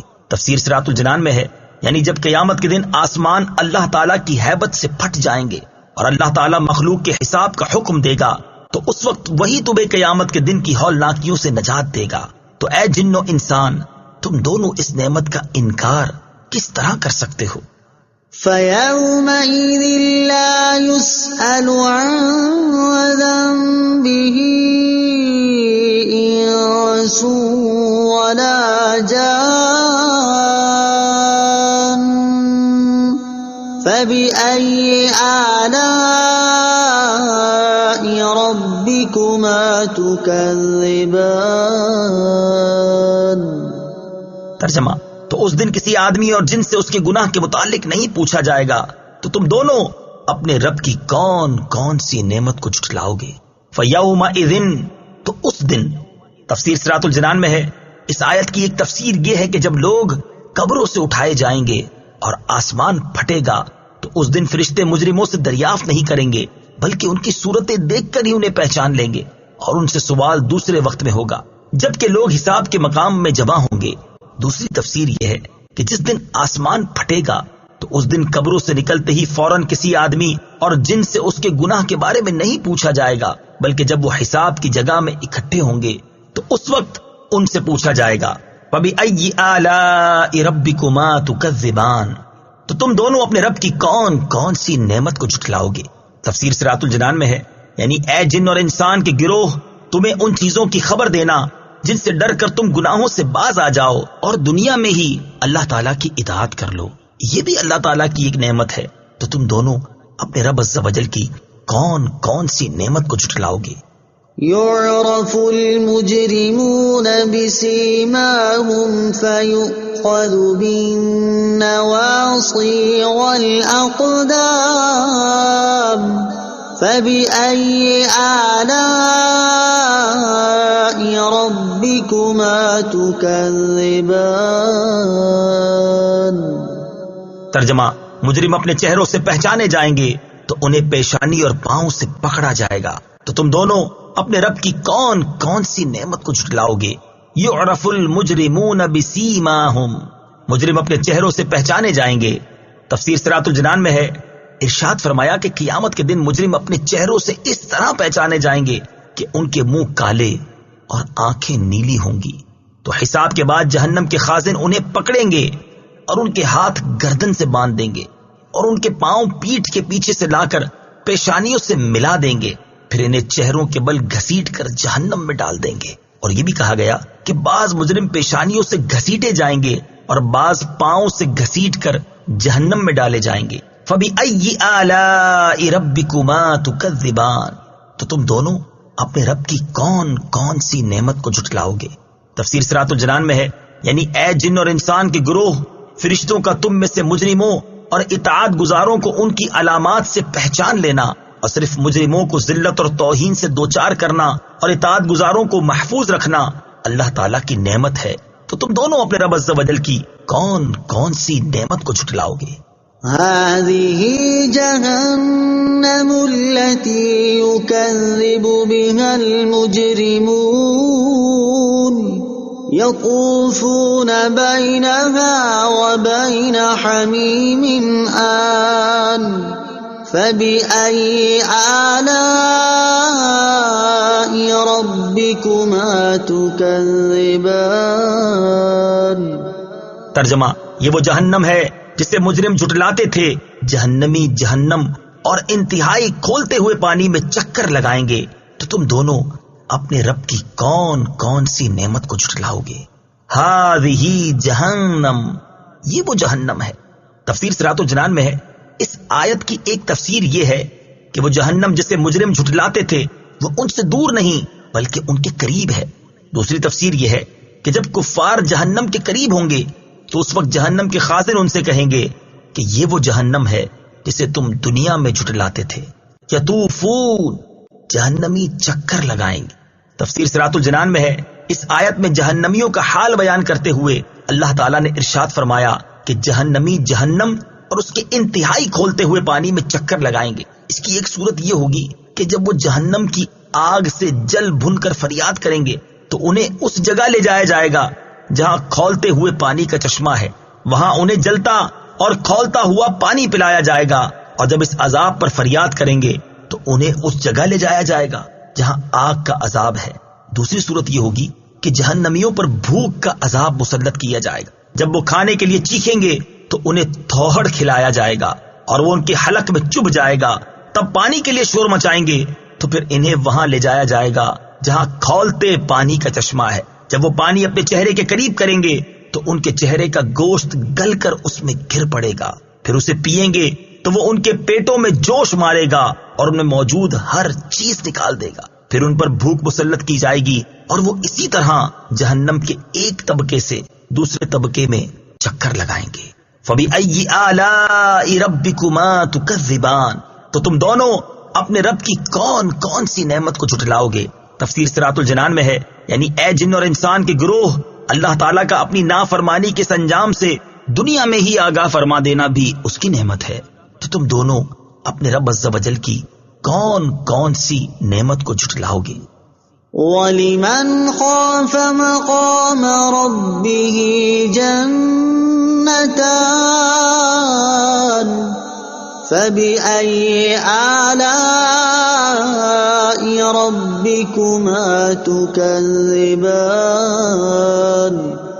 ترجمہ، اور جو اپنے رب کے حضور کھڑے ہونے سے ڈرے اس کے لیے دو جنتیں ہیں۔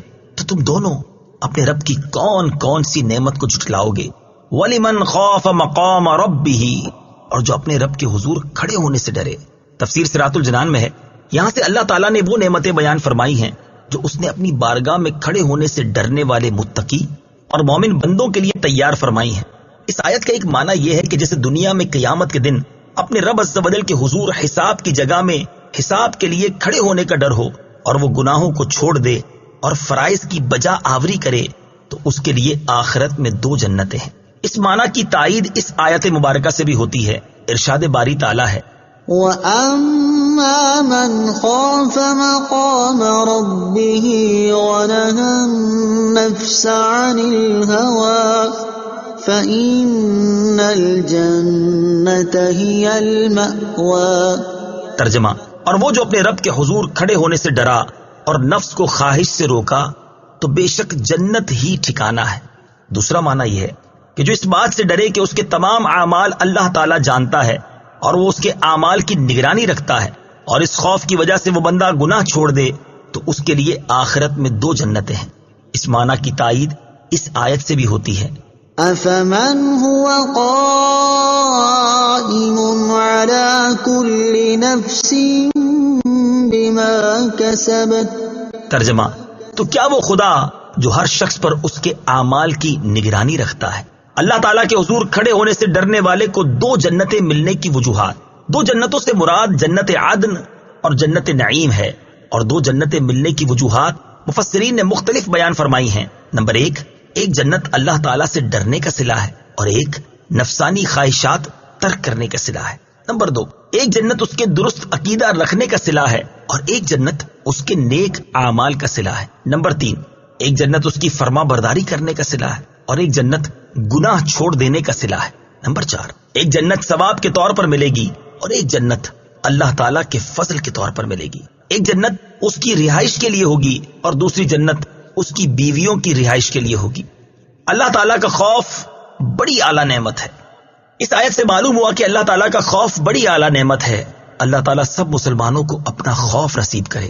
امیر المومنین حضرت عمر فاروق رضی اللہ تعالی عنہ کے زمانہ مبارکہ میں ایک نوجوان بہت متقی اور پرہیزگار و عبادت گزار تھا، حتیٰ کہ حضرت عمر رضی اللہ تعالیٰ عنہ بھی اس کی عبادت پر تعجب کیا کرتے تھے۔ وہ نوجوان نماز عشاء مسجد میں ادا کرنے کے بعد اپنے بوڑھے باپ کی خدمت کرنے کے لیے جایا کرتا تھا۔ راستے میں ایک خوبرو عورت اسے اپنی طرف بلاتی اور چھیڑتی تھی، لیکن یہ نوجوان اس پر توجہ دیے بغیر نگاہیں جھکائے گزر جایا کرتا تھا۔ آخر کار ایک دن وہ نوجوان شیطان کے ورغ لانے اور اس عورت کی دعوت پر برائی کے ارادے سے اس کی جانب بڑھا، لیکن جب دروازے پر پہنچا تو اسے اللہ تعالیٰ کا یہی فرمان عالی شان یاد آ گیا۔ إِنَّ الَّذِينَ اتَّقَوْا إِذَا مَسَّهُمْ طَائِفٌ مِّنَ الشَّيْطَانِ تَذَكَّرُوا فَإِذَا هُم مُّبْصِرُونَ۔ ترجمہ، بے شک جب شیطان کی طرف سے پرہیزگاروں کو کوئی خیال آتا ہے تو وہ فوراً حکم خدا یاد کرتے ہیں، پھر اسی وقت ان کی آنکھیں کھل جاتی ہیں۔ اس آیت پاک کی یاد آتے ہی اس کے دل پر اللہ تعالیٰ کا خوف اس قدر غالب ہوا کہ وہ بے ہوش ہو کر زمین پر گر گیا۔ جب یہ بہت دیر تک گھر نہ پہنچا تو اس کا بوڑھا باپ اسے تلاش کرتا ہوا وہاں پہنچا اور لوگوں کی مدد سے اسے اٹھوا کر گھر لے آیا۔ ہوش آنے پر باپ نے تمام واقعہ دریافت کیا۔ نوجوان نے پورا واقعہ بیان کر کے جب اس آیت پاک کا ذکر کیا تو ایک مرتبہ پھر اس پر اللہ تعالیٰ کا شدید خوف غالب ہوا۔ اس نے ایک زوردار چیخ ماری اور اس کا دم نکل گیا۔ راتوں رات ہی اس کے غسل و کفن و دفن کا انتظام کر دیا گیا۔ صبح جب یہ واقعہ حضرت عمر رضی اللہ تعالیٰ عنہ کی خدمت میں پیش کیا گیا تو آپ اس کے باپ کے پاس تعزیت کے لیے تشریف لے گئے اور اس سے فرمایا کہ آپ نے ہمیں اطلاع کیوں نہیں دی تاکہ ہم بھی جنازے میں شریک ہو جاتے۔ اس نے عرض کی، امیر المومنین، اس کا انتقال رات میں ہوا تھا اور آپ کے آرام کا خیال کرتے ہوئے بتانا مناسب معلوم نہ ہوا۔ آپ نے فرمایا مجھے اس کی قبر پر لے چلو۔ وہاں پہنچ کر آپ نے یہ آیت مبارکہ پڑھی، وَلِمَنْ خَافَ مَقَامَ رَبِّهِ جَنَّتَانِ۔ ترجمہ، اور جو اپنے رب کے حضور کھڑے ہونے سے ڈرے اس کے لیے 2 جنتیں ہیں۔ تو قبر میں سے اس نوجوان نے جواب دیتے ہوئے کہا، یا امیر المومنین، بے شک میرے رب نے مجھے 2 جنتیں عطا فرمائی ہیں۔ فَبِأَيِّ آلَاءِ رَبِّكُمَا تُكَذِّبَانِ۔ تو تم دونوں اپنے رب کی کون کون سی نعمت کو جھٹلاؤ گے؟ یعنی اے جن اور انسان کے گروہ، جب اللہ تعالیٰ نے تمہارے اعمال کے ثواب کے لیے جنت بنائی ہے تو تم دونوں اپنے رب عز و جل کی کون کون سی نعمت کو جھٹلاؤ گے؟ ذواتا افنان فبأي آلاء ربكما تكذبان۔ ترجمہ: شاخوں والی ہیں تو تم دونوں اپنے رب کی کون کون سی نعمت کو جھٹلاؤ گے؟ ذواتا افنان، بہت سی شاخوں والی ہیں۔ تفسیر صراط الجنان میں ہے، یہاں سے ان دو جنتوں کے اوصاف بیان کیے جا رہے ہیں۔ چنانچہ ارشاد فرمایا کہ ان جنتوں کا ایک وصف یہ ہے کہ وہ دونوں جنتیں پھلوں سے لدی ہوئی شاخوں والی ہیں، اور ہر شاخ میں قسم قسم کے میوے ہیں۔ فَبِأَيِّ آلَاءِ رَبِّكُمَا تُكَذِّبَانِ، تو تم دونوں اپنے رب کی کون کون سی نعمت کو جھٹلاؤ گے؟ تفسیر صراط الجنان میں ہے، یعنی اے جن اور انسان کے گروہ، اطاعت گزاروں کو ایسا ثواب دے کر اللہ تعالیٰ نے جو تم پر انعام فرمایا، تو ان میں سے تم دونوں اپنے رب عز و جل کی کون کون سی نعمت کو جھٹلاؤ گے؟ فیہما عینان تجریان فبأي آلاء ربكما تكذبان۔ ترجمہ: ان میں دو چشمے بہ رہے ہیں تو تم دونوں اپنے رب کی کون کون سی نعمت کو جھٹلاؤ گے؟ فیہما عینان تجریان، ان میں دو چشمے بہ رہے ہیں۔ تفسیر صراط الجنان میں ہے، یہاں ان جنتوں کا ایک اور وصف بیان ہوا کہ ان میں سے ہر ایک جنت میں صاف اور میٹھے پانی کے دو چشمے بہ رہے ہیں۔ ان میں سے ایک کا نام تسنیم اور دوسرے کا نام سلسبیل ہے۔ بعض مفسرین نے فرمایا کہ ایک چشمہ خراب نہ ہونے والے پانی کا ہے اور ایک چشمہ ایسی شراب کا ہے جو پینے والوں کے لیے لذت بخش ہے۔ فَبِأَيِّ آلَاءِ رَبِّكُمَا تُكَذِّبَانِ، تو تم دونوں اپنے رب کی کون کون سی نعمت کو جھٹلاؤ گے؟ تفسیر صراط الجنان میں ہے، یعنی اے جن اور انسان کے گروہ، اللہ تعالیٰ نے تمہیں یہ چشمے عطا کر کے تمہاری نعمت میں اضافہ فرمایا، تو تم اس کی قدرت اور نعمت کا انکار کیسے کر سکتے ہو؟ اور تم دونوں اپنے رب عز و جل کی کون کون سی نعمت کو جھٹلاؤ گے؟ فیہما من کل فاکہۃ زوجان فبأي آلاء ربكما تكذبان۔ ترجمہ: ان دونوں باغوں میں ہر پھل کی دو دو قسمیں ہیں، تو تم دونوں اپنے رب کی کون کون سی نعمت کو جھٹلاؤ گے؟ فیہما من کل فاکہۃ زوجان، ان دونوں باغوں میں ہر پھل کی دو دو قسمیں ہیں۔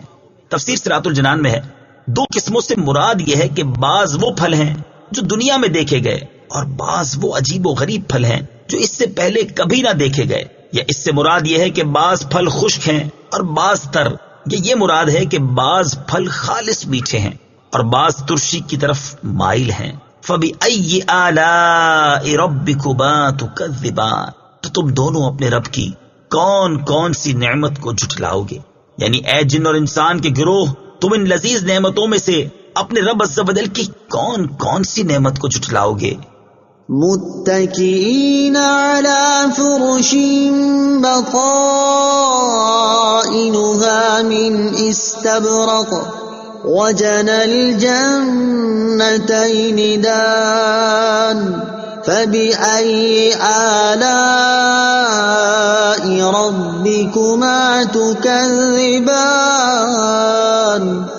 ترجمہ: اور جنتی ایسے بچھونوں پر تکیہ لگائے ہوئے ہوں گے جن کے اندرونی حصے موٹے ریشم کے ہیں، اور دونوں جنتوں کے پھل جھکے ہوئے ہوں گے، تو تم دونوں اپنے رب کی کون کون سی نعمت کو جھٹلاؤ گے؟ متکئین علی فرش، بچھونوں پر تکیہ لگائے ہوئے ہوں گے۔ تفسیر صراط الجنان میں ہے، یعنی جنتی لوگ بادشاہوں کی طرح آرام اور راحت سے ایسے بچھونوں پر ٹیک لگا کر بیٹھے ہوئے ہوں گے جن کے اندرونی حصے موٹے ریشم کے ہوں گے۔ حضرت عبداللہ ابن مسعود اور حضرت ابو ہریرہ رضی اللہ تعالی عنہما فرماتے ہیں، جب اس بچھونے کے اندرونی حصے کا یہ حال ہے تو ظاہری حصے کا کیا حال ہوگا؟ اور حضرت عبداللہ ابن عباس رضی اللہ تعالی عنہما فرماتے ہیں، اللہ تعالیٰ نے ان بچھونوں کے اندرونی حصے کا حال تو بیان کر دیا، لیکن ظاہری حصے کا بیان نہیں کیا، کیونکہ زمین میں کوئی ایسی چیز ہے ہی نہیں جس سے ان کے ظاہری حصوں کا حال پہچانا جا سکے۔ وَجَنَى الْجَنَّتَيْنِ دَانٍ، اور دونوں جنتوں کا پھل جھکا ہوا ہے، یعنی ان دونوں جنتوں کا پھل اتنا قریب ہوگا کہ کھڑا بیٹھا اور لیٹا ہر شخص اسے چن لے گا، جبکہ دنیا کے پھلوں میں یہ خاصیت نہیں ہے۔ حضرت عبداللہ ابن عباس رضی اللہ تعالی عنہما فرماتے ہیں کہ درخت اتنا قریب ہوگا کہ اللہ تعالیٰ کے پیارے بندے کھڑے یا بیٹھے جیسے چاہیں گے اس کا پھل چن لیں گے۔ فَبِأَيِّ آلَاءِ رَبِّكُمَا تُكَذِّبَانِ، تو تم دونوں اپنے رب کی کون کون سی نعمت کو جھٹلاؤ گے؟ تفسیر صراط الجنان میں ہے، یعنی اے جن اور انسان کے گروہ، ان لذیذ اور باقی رہنے والی نعمتوں میں سے تم دونوں اپنے رب عز و جل کی کون کون سی نعمت کو جھٹلاؤ گے؟ فيهن قاصرات الطرف لم يطمثهن إنس قبلهم ولا جان فبأي آلاء ربكما تكذبان۔ ترجمہ: ان جنتوں میں وہ عورتیں ہیں کہ شوہر کے سوا کسی کو آنکھ اٹھا کر نہیں دیکھتی، جنہیں ان کے شوہروں سے پہلے نہ کسی آدمی نے چھوا اور نہ کسی جن نے، تو تم دونوں اپنے رب کی کون کون سی نعمت کو جھٹلاؤ گے؟ فیہن قاصرات الطرف، ان جنتوں میں وہ عورتیں ہیں کہ شوہر کے سوا کسی کو آنکھ اٹھا کر نہیں دیکھتی۔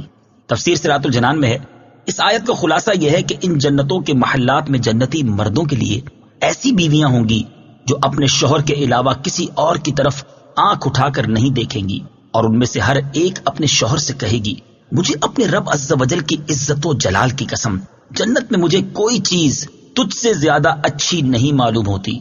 تو اس خدا عز و جل کی حمد ہے جس نے تمہیں میرا شوہر بنایا اور مجھے تمہاری بیوی بنایا۔ اور وہ بیویاں ایسی ہوں گی کہ انہیں ان کے جنتی شوہروں کے علاوہ نہ کسی آدمی نے چھوا ہوگا اور نہ ہی کسی جن نے۔ ان بیویوں سے مراد حور عین ہیں، کیونکہ وہ جنت میں پیدا کی گئی ہیں، اس لیے ان کے شوہروں کے سوا انہیں کسی نے نہیں چھوا۔ بعض مفسرین نے فرمایا ان سے مراد دنیا کی عورتیں ہیں، انہیں دوبارہ کنواریاں پیدا کیا جائے گا اور اس پیدائش کے بعد انہیں ان کے شوہروں کے علاوہ کسی اور نے نہ چھوا ہوگا۔ آیت فیہن قاصرات الطرف سے حاصل ہونے والی معلومات۔ اس آیت سے چند باتیں معلوم ہوئی۔ نمبر 1، تقوی اور شرم و حیا عورت کا بہت بڑا کمال ہے۔ نمبر 2، اجنبی عورت کا متقی پرہیزگار مرد سے بھی پردہ ہے، کیونکہ جنت میں سب متقی ہوں گے مگر ان سے بھی پردہ ہوگا۔ نمبر 3، پردہ اللہ تعالیٰ کی وہ نعمت ہے جو جنت میں بھی ہوگی۔ نمبر 4، حوریں پیدا ہو چکی ہیں اور جنت کی تمام نعمتوں کی طرح وہ بھی موجود ہیں۔ نمبر 5، حضرت آدم علیہ السلام اگرچہ جنت میں رہے اور وہاں کی نعمتیں کھائیں مگر آپ علیہ السلام حوروں کی طرف مائل نہ ہوئے، کیونکہ حوریں صرف جزا کے طور پر ملیں گی۔ فَبِأَيِّ آلَاءِ رَبِّكُمَا تُكَذِّبَانِ، تو تم دونوں اپنے رب کی کون کون سی نعمت کو جھٹلاؤ گے؟ تفسیر صراط الجنان میں ہے، یعنی اے جن اور انسان کے گروہ، اللہ تعالیٰ نے تمہاری طبیعت کے موافق تمہارے لیے بیویاں بنائیں اور وہ تمہارے علاوہ کسی اور کی طرف نہیں دیکھتی، تو تم اللہ تعالیٰ کا انکار کس طرح کرتے ہو؟ اور تم دونوں اپنے رب عز و جل کی کون کون سی نعمت کو جھٹلاؤ گے؟ كأنهن الياقوت والمرجان فبأي آلاء ربكما تكذبان۔ ترجمہ: گویا وہ لال اور مونگا ہیں، تو تم دونوں اپنے رب کی کون کون سی نعمت کو جھٹلاؤ گے؟ کأنہن الیاقوت والمرجان، گویا وہ لال اور مونگا ہیں۔ تفسیر صراط الجنان میں ہے، یعنی جنتی حوریں صفائی اور خوش رنگی میں لال اور مونگے پتھر کی طرح ہیں۔ جنتی حوروں کی صفائی اور خوش رنگی۔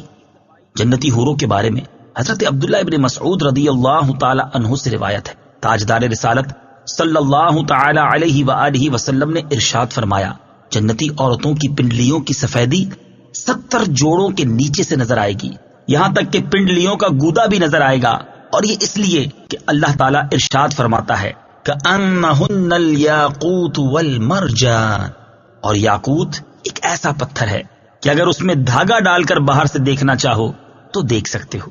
اور حضرت عبداللہ ابن مسعود رضی اللہ تعالی عنہ سے مروی ہے کہ حور عین کی پنڈلی کا مغز لباس کے 70 جوڑوں کے نیچے گوشت اور ہڈی کے پیچھے سے اس طرح نظر آتا ہے جس طرح شیشے کی سراہی میں سرخ شراب نظر آتی ہے. فَبِأَيِّ آلَاءِ رَبِّكُمَا تُكَذِّبَانِ، تو تم دونوں اپنے رب کی کون کون سی نعمت کو جھٹلاؤ گے. تفسیر صراط الجنان میں ہے، یعنی اے جن اور انسان کے گروہ، اللہ تعالیٰ نے تمہاری نگاہوں کی لذت ان حوروں کو دیکھنے میں رکھی تو تم اللہ تعالیٰ کی وحدانیت اور اس کی نعمت کا انکار کس طرح کر سکتے ہو؟ اور تم دونوں اپنے رب عز و جل کی کون کون سی نعمت کو جھٹلاؤ گے؟ هل جزاء الإحسان إلا الإحسان فبأي آلاء ربكما تكذبان. ترجمہ: نیکی کا بدلہ نیکی ہی ہے تو تم دونوں اپنے رب کی کون کون سی نعمت کو جھٹلاؤ گے. هل جزاء الاحسان الا الاحسان، نیکی کا بدلہ نیکی ہی ہے.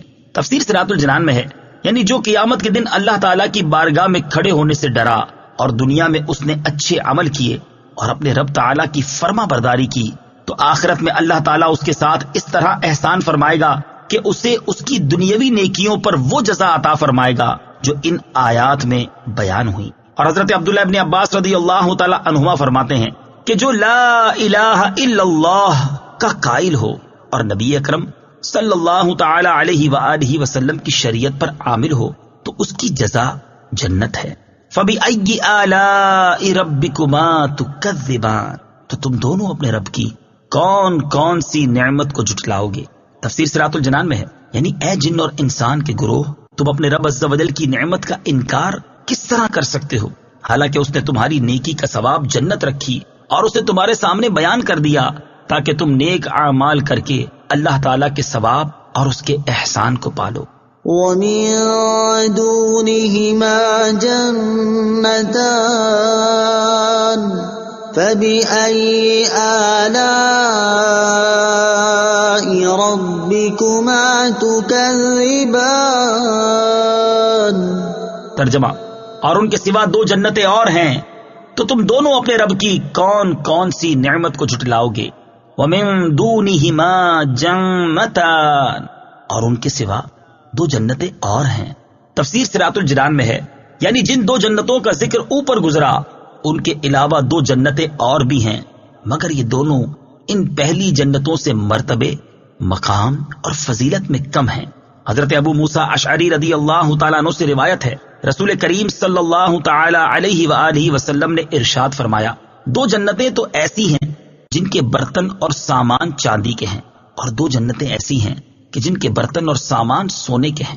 امام ضحاک رحمت اللہ تعالی علیہ فرماتے ہیں، پہلی 2 جنتیں سونے اور چاندی کی اور دوسری 2 جنتیں یاقوت اور زبرجد کی ہیں. جن جنتوں کا اس آیت میں بیان ہوا ان کے بارے میں ایک قول یہ ہے کہ یہ دائیں جانب والوں کے لیے ہیں کیونکہ ان کا مرتبہ ان لوگوں سے کم ہے جو اللہ تعالیٰ کی بارگاہ میں کھڑے ہونے سے ڈرتے ہیں، اور ایک قول یہ ہے کہ یہ دونوں جنتیں بھی اللہ تعالیٰ کی بارگاہ میں کھڑے ہونے سے ڈرنے والوں کے لیے ہیں. فَبِأَيِّ آلَاءِ رَبِّكُمَا تُكَذِّبَانِ، تو تم دونوں اپنے رب کی کون کون سی نعمت کو جھٹلاؤ گے. یعنی اے جن و انسان کے گروہ، اللہ تعالیٰ نے پہلے متقی لوگوں کے لیے 2 جنتوں کا ذکر فرمایا اور اب ان کی فضیلت و کرامت میں اضافہ کرتے ہوئے 2 اور جنتوں کا ذکر فرمایا، تو تم اپنے رب عز و جل کے فضل و کرامت کا انکار کس طرح کر سکتے ہو؟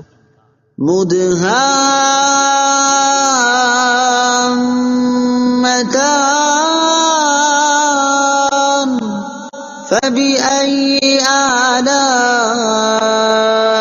ربكما تكذبان. ترجمہ: وہ دونوں جنتیں نہایت سبز درختوں کی وجہ سے سیاہی کی جھلک دے رہی ہیں تو تم دونوں اپنے رب کی کون کون سی نعمت کو جھٹلاؤ گے. مدہامتان، وہ دونوں جنتیں نہایت سبز درختوں کی وجہ سے سیاہی کی جھلک دے رہی ہیں. اس آیت میں ان جنتوں کا وصف بیان کیا گیا ہے کہ ان کے درختوں کے پتے اتنے سبز ہیں کہ وہ سیاہی کی جھلک دے رہے ہیں. سبز رنگ کا فائدہ، یہ انتہائی خوشنما رنگ ہے اور نور نظر کے لیے بہت مفید ہے۔ حضرت جابر بن عبداللہ رضی اللہ تعالی عنہ سے روایت ہے، نبی اکرم صلی اللہ تعالی علیہ وآلہ وسلم نے ارشاد فرمایا، سبز رنگ کی طرف دیکھنے سے بصارت میں اضافہ ہوتا ہے۔ فَبِأَيِّ آلَاءِ رَبِّكُمَا تُكَذِّبَانِ، تو تم دونوں اپنے رب کی کون کون سی نعمت کو جھٹلاؤ گے؟ تفسیر صراط الجنان میں ہے، یعنی اے جن اور انسان کے گروہ، اللہ تعالیٰ نے تمہارے لیے سبز جنتیں بنائیں کیونکہ سبز رنگ کی طرف دیکھنے سے بصارت میں اضافہ ہوتا ہے، تو تم اس کی وحدانیت کا انکار کس طرح کر سکتے ہو؟ فِيهِمَا عَيْنَانِ نَضَّاخَتَانِ فَبِأَيِّ آلَاءِ رَبِّكُمَا تُكَذِّبَانِ۔ ترجمہ، ان میں دو چھلکتے ہوئے چشمے ہیں، تو تم دونوں اپنے رب کی کون کون سی نعمت کو جھٹلاؤ گے؟ فیہما عینان نضاختان، ان میں دو چھلکتے ہوئے چشمے ہیں۔ تفسیر صراط الجنان میں ہے، یعنی ان دونوں جنتوں میں پانی کے چھلکتے ہوئے دو چشمے ہیں جن کا پانی ٹوٹتا نہیں۔ حضرت عبداللہ ابن عباس رضی اللہ تعالیٰ عنہما اس آیت کی تفسیر میں فرماتے ہیں کہ ان دونوں جنتوں میں اہل جنت پر خیر و برکت کے ساتھ پانی کے دو چھلکتے ہوئے چشمے ہیں، اور حضرت عبداللہ ابن مسعود رضی اللہ تعالیٰ عنہ اس کی تفسیر میں فرماتے ہیں کہ ان دونوں جنتوں میں اللہ تعالیٰ کے پیاروں پر مشک اور کافور کی خوشبو کے ساتھ پانی کے دو چھلکتے ہوئے چشمے ہیں۔ اور حضرت انس بن مالک رضی اللہ تعالی عنہ فرماتے ہیں، اہل جنت کے گھروں میں مشک اور عنبر کی خوشبو کے ساتھ پانی کے دو چھلکتے ہوئے چشمے ہیں۔ فَبِأَيِّ آلَاءِ رَبِّكُمَا تُكَذِّبَانِ، تو تم دونوں اپنے رب کی کون کون سی نعمت کو جھٹلاؤ گے؟ تفسیر صراط الجنان میں ہے، یعنی اے جن اور انسان کے گروہ، تم میں سے نیک اعمال کرنے والوں کو ایسا عظیم ثواب عطا کر کے اللہ تعالیٰ نے تم پر انعام کیا، تو تم دونوں اپنے رب عز و جل کی کون کون سی نعمت کو جھٹلاؤ گے؟ فِيهِمَا فَاكِهَةٌ وَنَخْلٌ وَرُمَّانٌ فَبِأَيِّ آلَاءِ رَبِّكُمَا تُكَذِّبَانِ۔ ترجمہ، ان جنتوں میں میوے اور کھجوریں اور انار ہیں، تو تم دونوں اپنے رب کی کون کون سی نعمت کو جھٹلاؤ گے؟ وَنَخْلٌ وَرُمَّانٌ، اور کھجوریں اور انار۔ تفسیر صراط الجنان میں ہے، یعنی جنتوں میں ہر طرح کے میوے ہوں گے۔ کھجور اور انار اگرچہ میوے میں داخل ہیں، لیکن ان کی فضیلت اور شرف کی وجہ سے انہیں خاص طور پر ذکر کیا گیا ہے۔ کھجور اور انار کے فضائل، یہاں آیت میں کھجور اور انار کا بطور خاص ذکر کیا گیا، اسی مناسبت سے ہم یہاں کھجور اور انار کے چند فضائل بیان کرتے ہیں۔ چنانچہ حضرت عبداللہ ابن عمر رضی اللہ تعالی عنہما فرماتے ہیں، تاجدار رسالت صلی اللہ تعالی علیہ وآلہ وسلم نے ارشاد فرمایا، درختوں میں سے ایک ایسا بھی ہے جس کے پتے نہیں گرتے، اور اس کی مثال ایک مسلمان جیسی ہے، مجھے بتاؤ وہ کون سا ہے؟ لوگ جنگل کے درختوں کے بارے میں سوچنے لگے اور مجھے خیال آیا کہ وہ کھجور کا درخت ہے، لیکن مجھے بولنے سے شرم آئی کیونکہ اس وقت بڑے بڑے صحابہ کرام علیہ رضوان موجود تھے۔ پھر لوگ عرض گزار ہوئے، یا رسول اللہ صلی اللہ تعالی علیہ وآلہ وسلم، آپ خود بتا دیجئے کہ وہ کون سا درخت ہے؟ ارشاد فرمایا، وہ کھجور کا درخت ہے۔ یہ حدیث پاک بخاری شریف میں موجود ہے۔ مسلم شریف کی حدیث میں ہے، حضرت عائشہ صدیقہ رضی اللہ تعالی عنہا فرماتی ہیں، سید المرسلین صلی اللہ تعالی علیہ وآلہ وسلم نے ارشاد فرمایا، اے عائشہ رضی اللہ تعالی عنہا، جس گھر میں کھجوریں نہ ہوں وہ لوگ بھوکے ہیں۔ اے عائشہ رضی اللہ تعالی عنہا، جس گھر میں کھجوریں نہ ہوں وہ لوگ بھوکے ہیں۔ آپ نے یہ کلمات 2 یا 3 بار ارشاد فرمائے۔ مروی ہے کہ حضرت عبداللہ ابن عباس رضی اللہ تعالی عنہما نے فرمایا، مجھے یہ حدیث پہنچی ہے کہ زمین میں ایسا کوئی انار نہیں جس کے دانوں میں جنتی انار کے دانوں سے پیوند کاری نہ کی گئی ہو۔ فَبِأَيِّ آلَاءِ رَبِّكُمَا تُكَذِّبَانِ، تو تم دونوں اپنے رب کی کون کون سی نعمت کو جھٹلاؤ گے؟ تفسیر صراط الجنان میں ہے، یعنی اے جن اور انسان کے گروہ، اللہ تعالیٰ نے تمہارے لیے ایسے پھل پیدا کیے جنہیں کھانے سے تمہیں لذت حاصل ہوتی ہے، تو تم دونوں اپنے رب عز و جل کی کون کون سی نعمت کو جھٹلاؤ گے؟ فِيهِنَّ خَيْرَاتٌ حِسَانٌ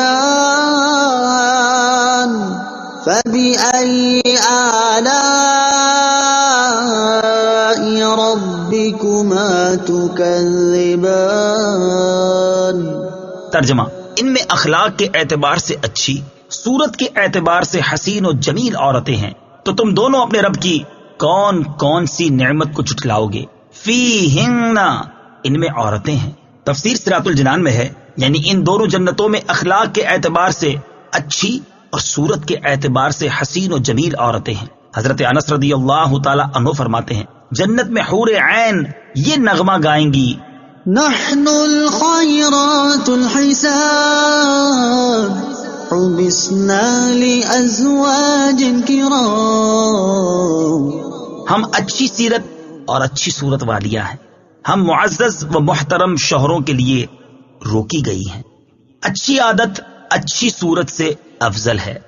یہاں اخلاقی اچھائی کو اللہ تعالیٰ نے پہلے ذکر کیا، اس سے معلوم ہوا کہ اچھی عادت اچھی صورت سے افضل ہے، لہذا نکاح کے لیے کسی عورت کا رشتہ دیکھتے وقت اس کے حسن و جمال کے مقابلے میں اس کی اچھی سیرت، اس کے اچھے کردار، اس کی دینداری اور اس کی اچھی عادات کو زیادہ ترجیح دینی چاہیے۔ احادیث میں بھی اسی چیز کی ترغیب دی گئی ہے، چنانچہ اس سے متعلق 3 احادیث سماعت فرمائیے۔ نمبر 1، ابن ماجہ کی حدیث ہے، حضرت ابو امامہ رضی اللہ تعالی عنہ سے روایت ہے، رسول اللہ صلی اللہ تعالی علیہ وآلہ وسلم فرماتے تھے کہ تقوی کے بعد مومن کے لیے نیک بیوی سے بہتر کوئی چیز نہیں، اگر وہ اسے حکم کرتا ہے تو وہ اطاعت کرتی ہے، اور اسے دیکھے تو وہ خوش کر دیتی ہے، اور اس پر قسم کھا بیٹھے تو قسم سچی کر دیتی ہے، اور اگر کہیں کو چلا جائے تو اپنے نفس اور شوہر کے مال میں بھلائی کرتی ہے، یعنی اس میں خیانت نہیں کرتی اور نہ ہی اسے ضائع کرتی ہے۔ بخاری شریف کی حدیث ہے، حضرت ابو ہریرہ رضی اللہ تعالی عنہ سے روایت ہے، رسول اکرم صلی اللہ تعالی علیہ وآلہ وسلم نے ارشاد فرمایا، عورت سے نکاح 4 باتوں کی وجہ سے کیا جاتا ہے، یعنی نکاح میں ان 4 باتوں کا لحاظ ہوتا ہے۔ نمبر 1 مال، نمبر 2 حسب و نسب، نمبر 3 حسن و جمال، اور نمبر 4 دین، اور تم دین والی کو ترجیح دو۔ نمبر 3، حضرت انس بن مالک رضی اللہ تعالی عنہ سے روایت ہے، رسول کریم صلی اللہ تعالی علیہ وآلہ وسلم نے ارشاد فرمایا، جو کسی عورت سے اس کی عزت کی وجہ سے نکاح کرے گا اللہ تعالیٰ اس کی ذلت میں اضافہ کرے گا، اور جو کسی عورت سے اس کے مال کے سبب نکاح کرے گا اللہ تعالیٰ اس کی محتاجی ہی بڑھائے گا، اور جو کسی عورت سے اس کے حسب کی بنا پر نکاح کرے گا تو اللہ تعالیٰ اس کے کمینہ پن میں اضافہ فرمائے گا، اور جو اس لیے نکاح کرے گا کہ ادھر ادھر نگاہ نہ اٹھے اور پاک دامنی حاصل ہو یا صلہ رحم کرے تو اللہ تعالیٰ اس مرد کے لیے اس عورت میں برکت دے گا اور عورت کے لیے مرد میں برکت دے گا۔ فَبِأَيِّ آلَاءِ رَبِّكُمَا تُكَذِّبَانِ، تو تم دونوں اپنے رب کی کون کون سی نعمت کو جھٹلاؤ گے؟ تفسیر صراط الجنان میں ہے، یعنی اے جن اور انسان کے گروہ، اللہ تعالیٰ نے تمہارے سامنے جنتی عورتوں کے اوصاف بیان کر کے تم پر انعام فرمایا، تو تم دونوں اپنے رب عز و جل کی کون کون سی نعمت کو جھٹلاؤ گے؟ حور مقصورات فی الخیام فبأي آلاء ربكما تكذبان۔ ترجمہ: خیموں میں پردہ نشین حوریں ہیں، تو تم دونوں اپنے رب کی کون کون سی نعمت کو جھٹلاؤ گے؟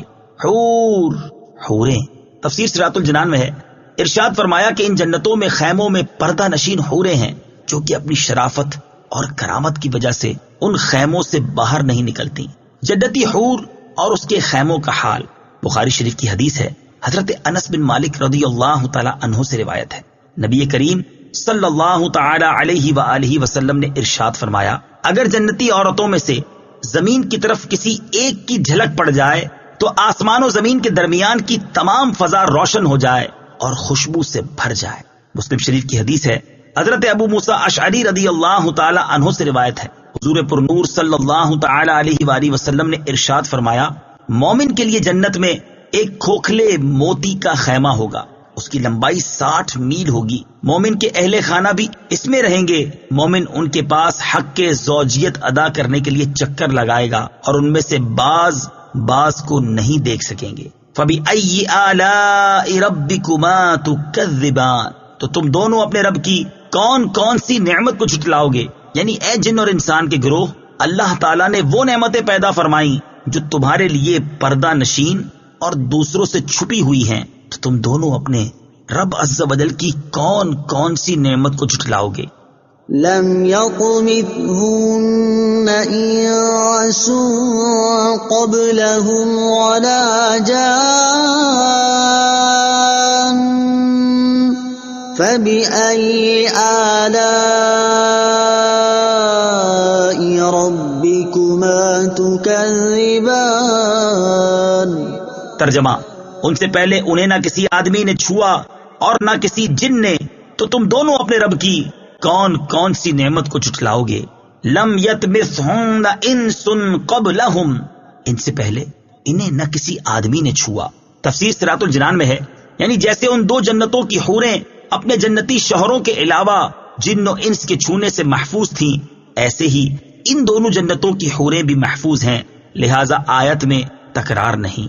فَبِأَيِّ آلَاءِ رَبِّكُمَا تُكَذِّبَانِ، تو تم دونوں اپنے رب کی کون کون سی نعمت کو جھٹلاؤ گے؟ تفسیر صراط الجنان میں ہے، یعنی اے جن اور انسان کے گروہ، اللہ تعالیٰ نے تمہارے لیے جنت میں وہ نعمتیں تیار کی جنہیں نہ کسی آنکھ نے دیکھا، نہ کسی کان نے سنا، اور نہ ہی کسی انسان کے دل پر ان کا خیال گزرا۔ تو تم دونوں اپنے رب عز و جل کی ان نعمتوں کو جھٹلاؤ گے یا ان کے علاوہ دوسری نعمتوں کو جھٹلاؤ گے؟ متكئين على رفرف خضر وعبقري حسان فبأي آلاء ربكما تكذبان۔ ترجمہ: جنتی سبز قالینوں اور انتہائی خوبصورت بچھونوں پر تکیہ لگائے ہوئے ہوں گے، تو تم دونوں اپنے رب کی کون کون سی نعمت کو جھٹلاؤ گے؟ متکئین، تکیہ لگائے ہوئے ہوں گے۔ تفسیر صراط الجنان میں ہے، اللہ تعالیٰ کے حضور کھڑے ہونے سے ڈرنے والوں کو جو دو جنتیں عطا ہوں گی، ان کے جنتی بچھونوں کا ظاہری حال بیان نہیں کیا گیا، جیسا کہ آیت نمبر 54 میں گزرا، کیونکہ ان بچھونوں کی شان بہت بلند ہے اور ان کا ظاہری حال عقل اور فہم کے ادراک سے باہر ہے، جبکہ دوسری دو جنتوں میں اہل جنت کو جو بچھونے عطا ہوں گے ان کا ظاہری حال یہاں بیان کر دیا گیا کہ وہ سبز اور منقش ہوں گے۔ اس سے ان بچھونوں میں فرق صاف ظاہر ہو رہا ہے۔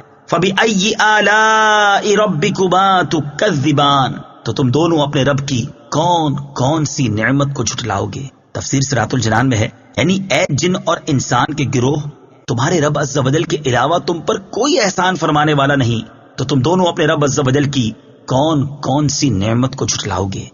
تبارک اسم ربک ذی الجلال والاکرام۔ ترجمہ: تمہارے رب کا نام بڑی برکت والا ہے جو عظمت اور بزرگی والا ہے۔ تبارک اسم ربک، تمہارے رب کا نام بڑی برکت والا ہے۔ تفسیر صراط الجنان میں ہے، اس آیت میں اس بات کی طرف اشارہ ہے کہ صرف اللہ تعالیٰ کی ذات ہی باقی رہے گی اور دنیا کی تمام نعمتیں فانی ہیں۔ نیز اللہ تعالیٰ نے اپنی عظمت و بزرگی بیان فرما کر آخرت کی نعمتوں کے بیان کا اختتام فرمایا۔ نماز کے بعد پڑھی جانے والی ایک دعا، حضرت ثوبان رضی اللہ تعالیٰ عنہ فرماتے ہیں کہ تاجدار رسالت صلی اللہ تعالی علیہ وآلہ وسلم نماز سے فارغ ہونے کے بعد 3 بار استغفار کرتے اور فرماتے: اللہم انت السلام ومنک السلام تبارکت ذی الجلال والاکرام، یعنی اے اللہ عز و جل، تو سلام ہے اور تجھ سے سلامتی ہے اور تو برکت والا ہے، اے جلالت اور بزرگی والے۔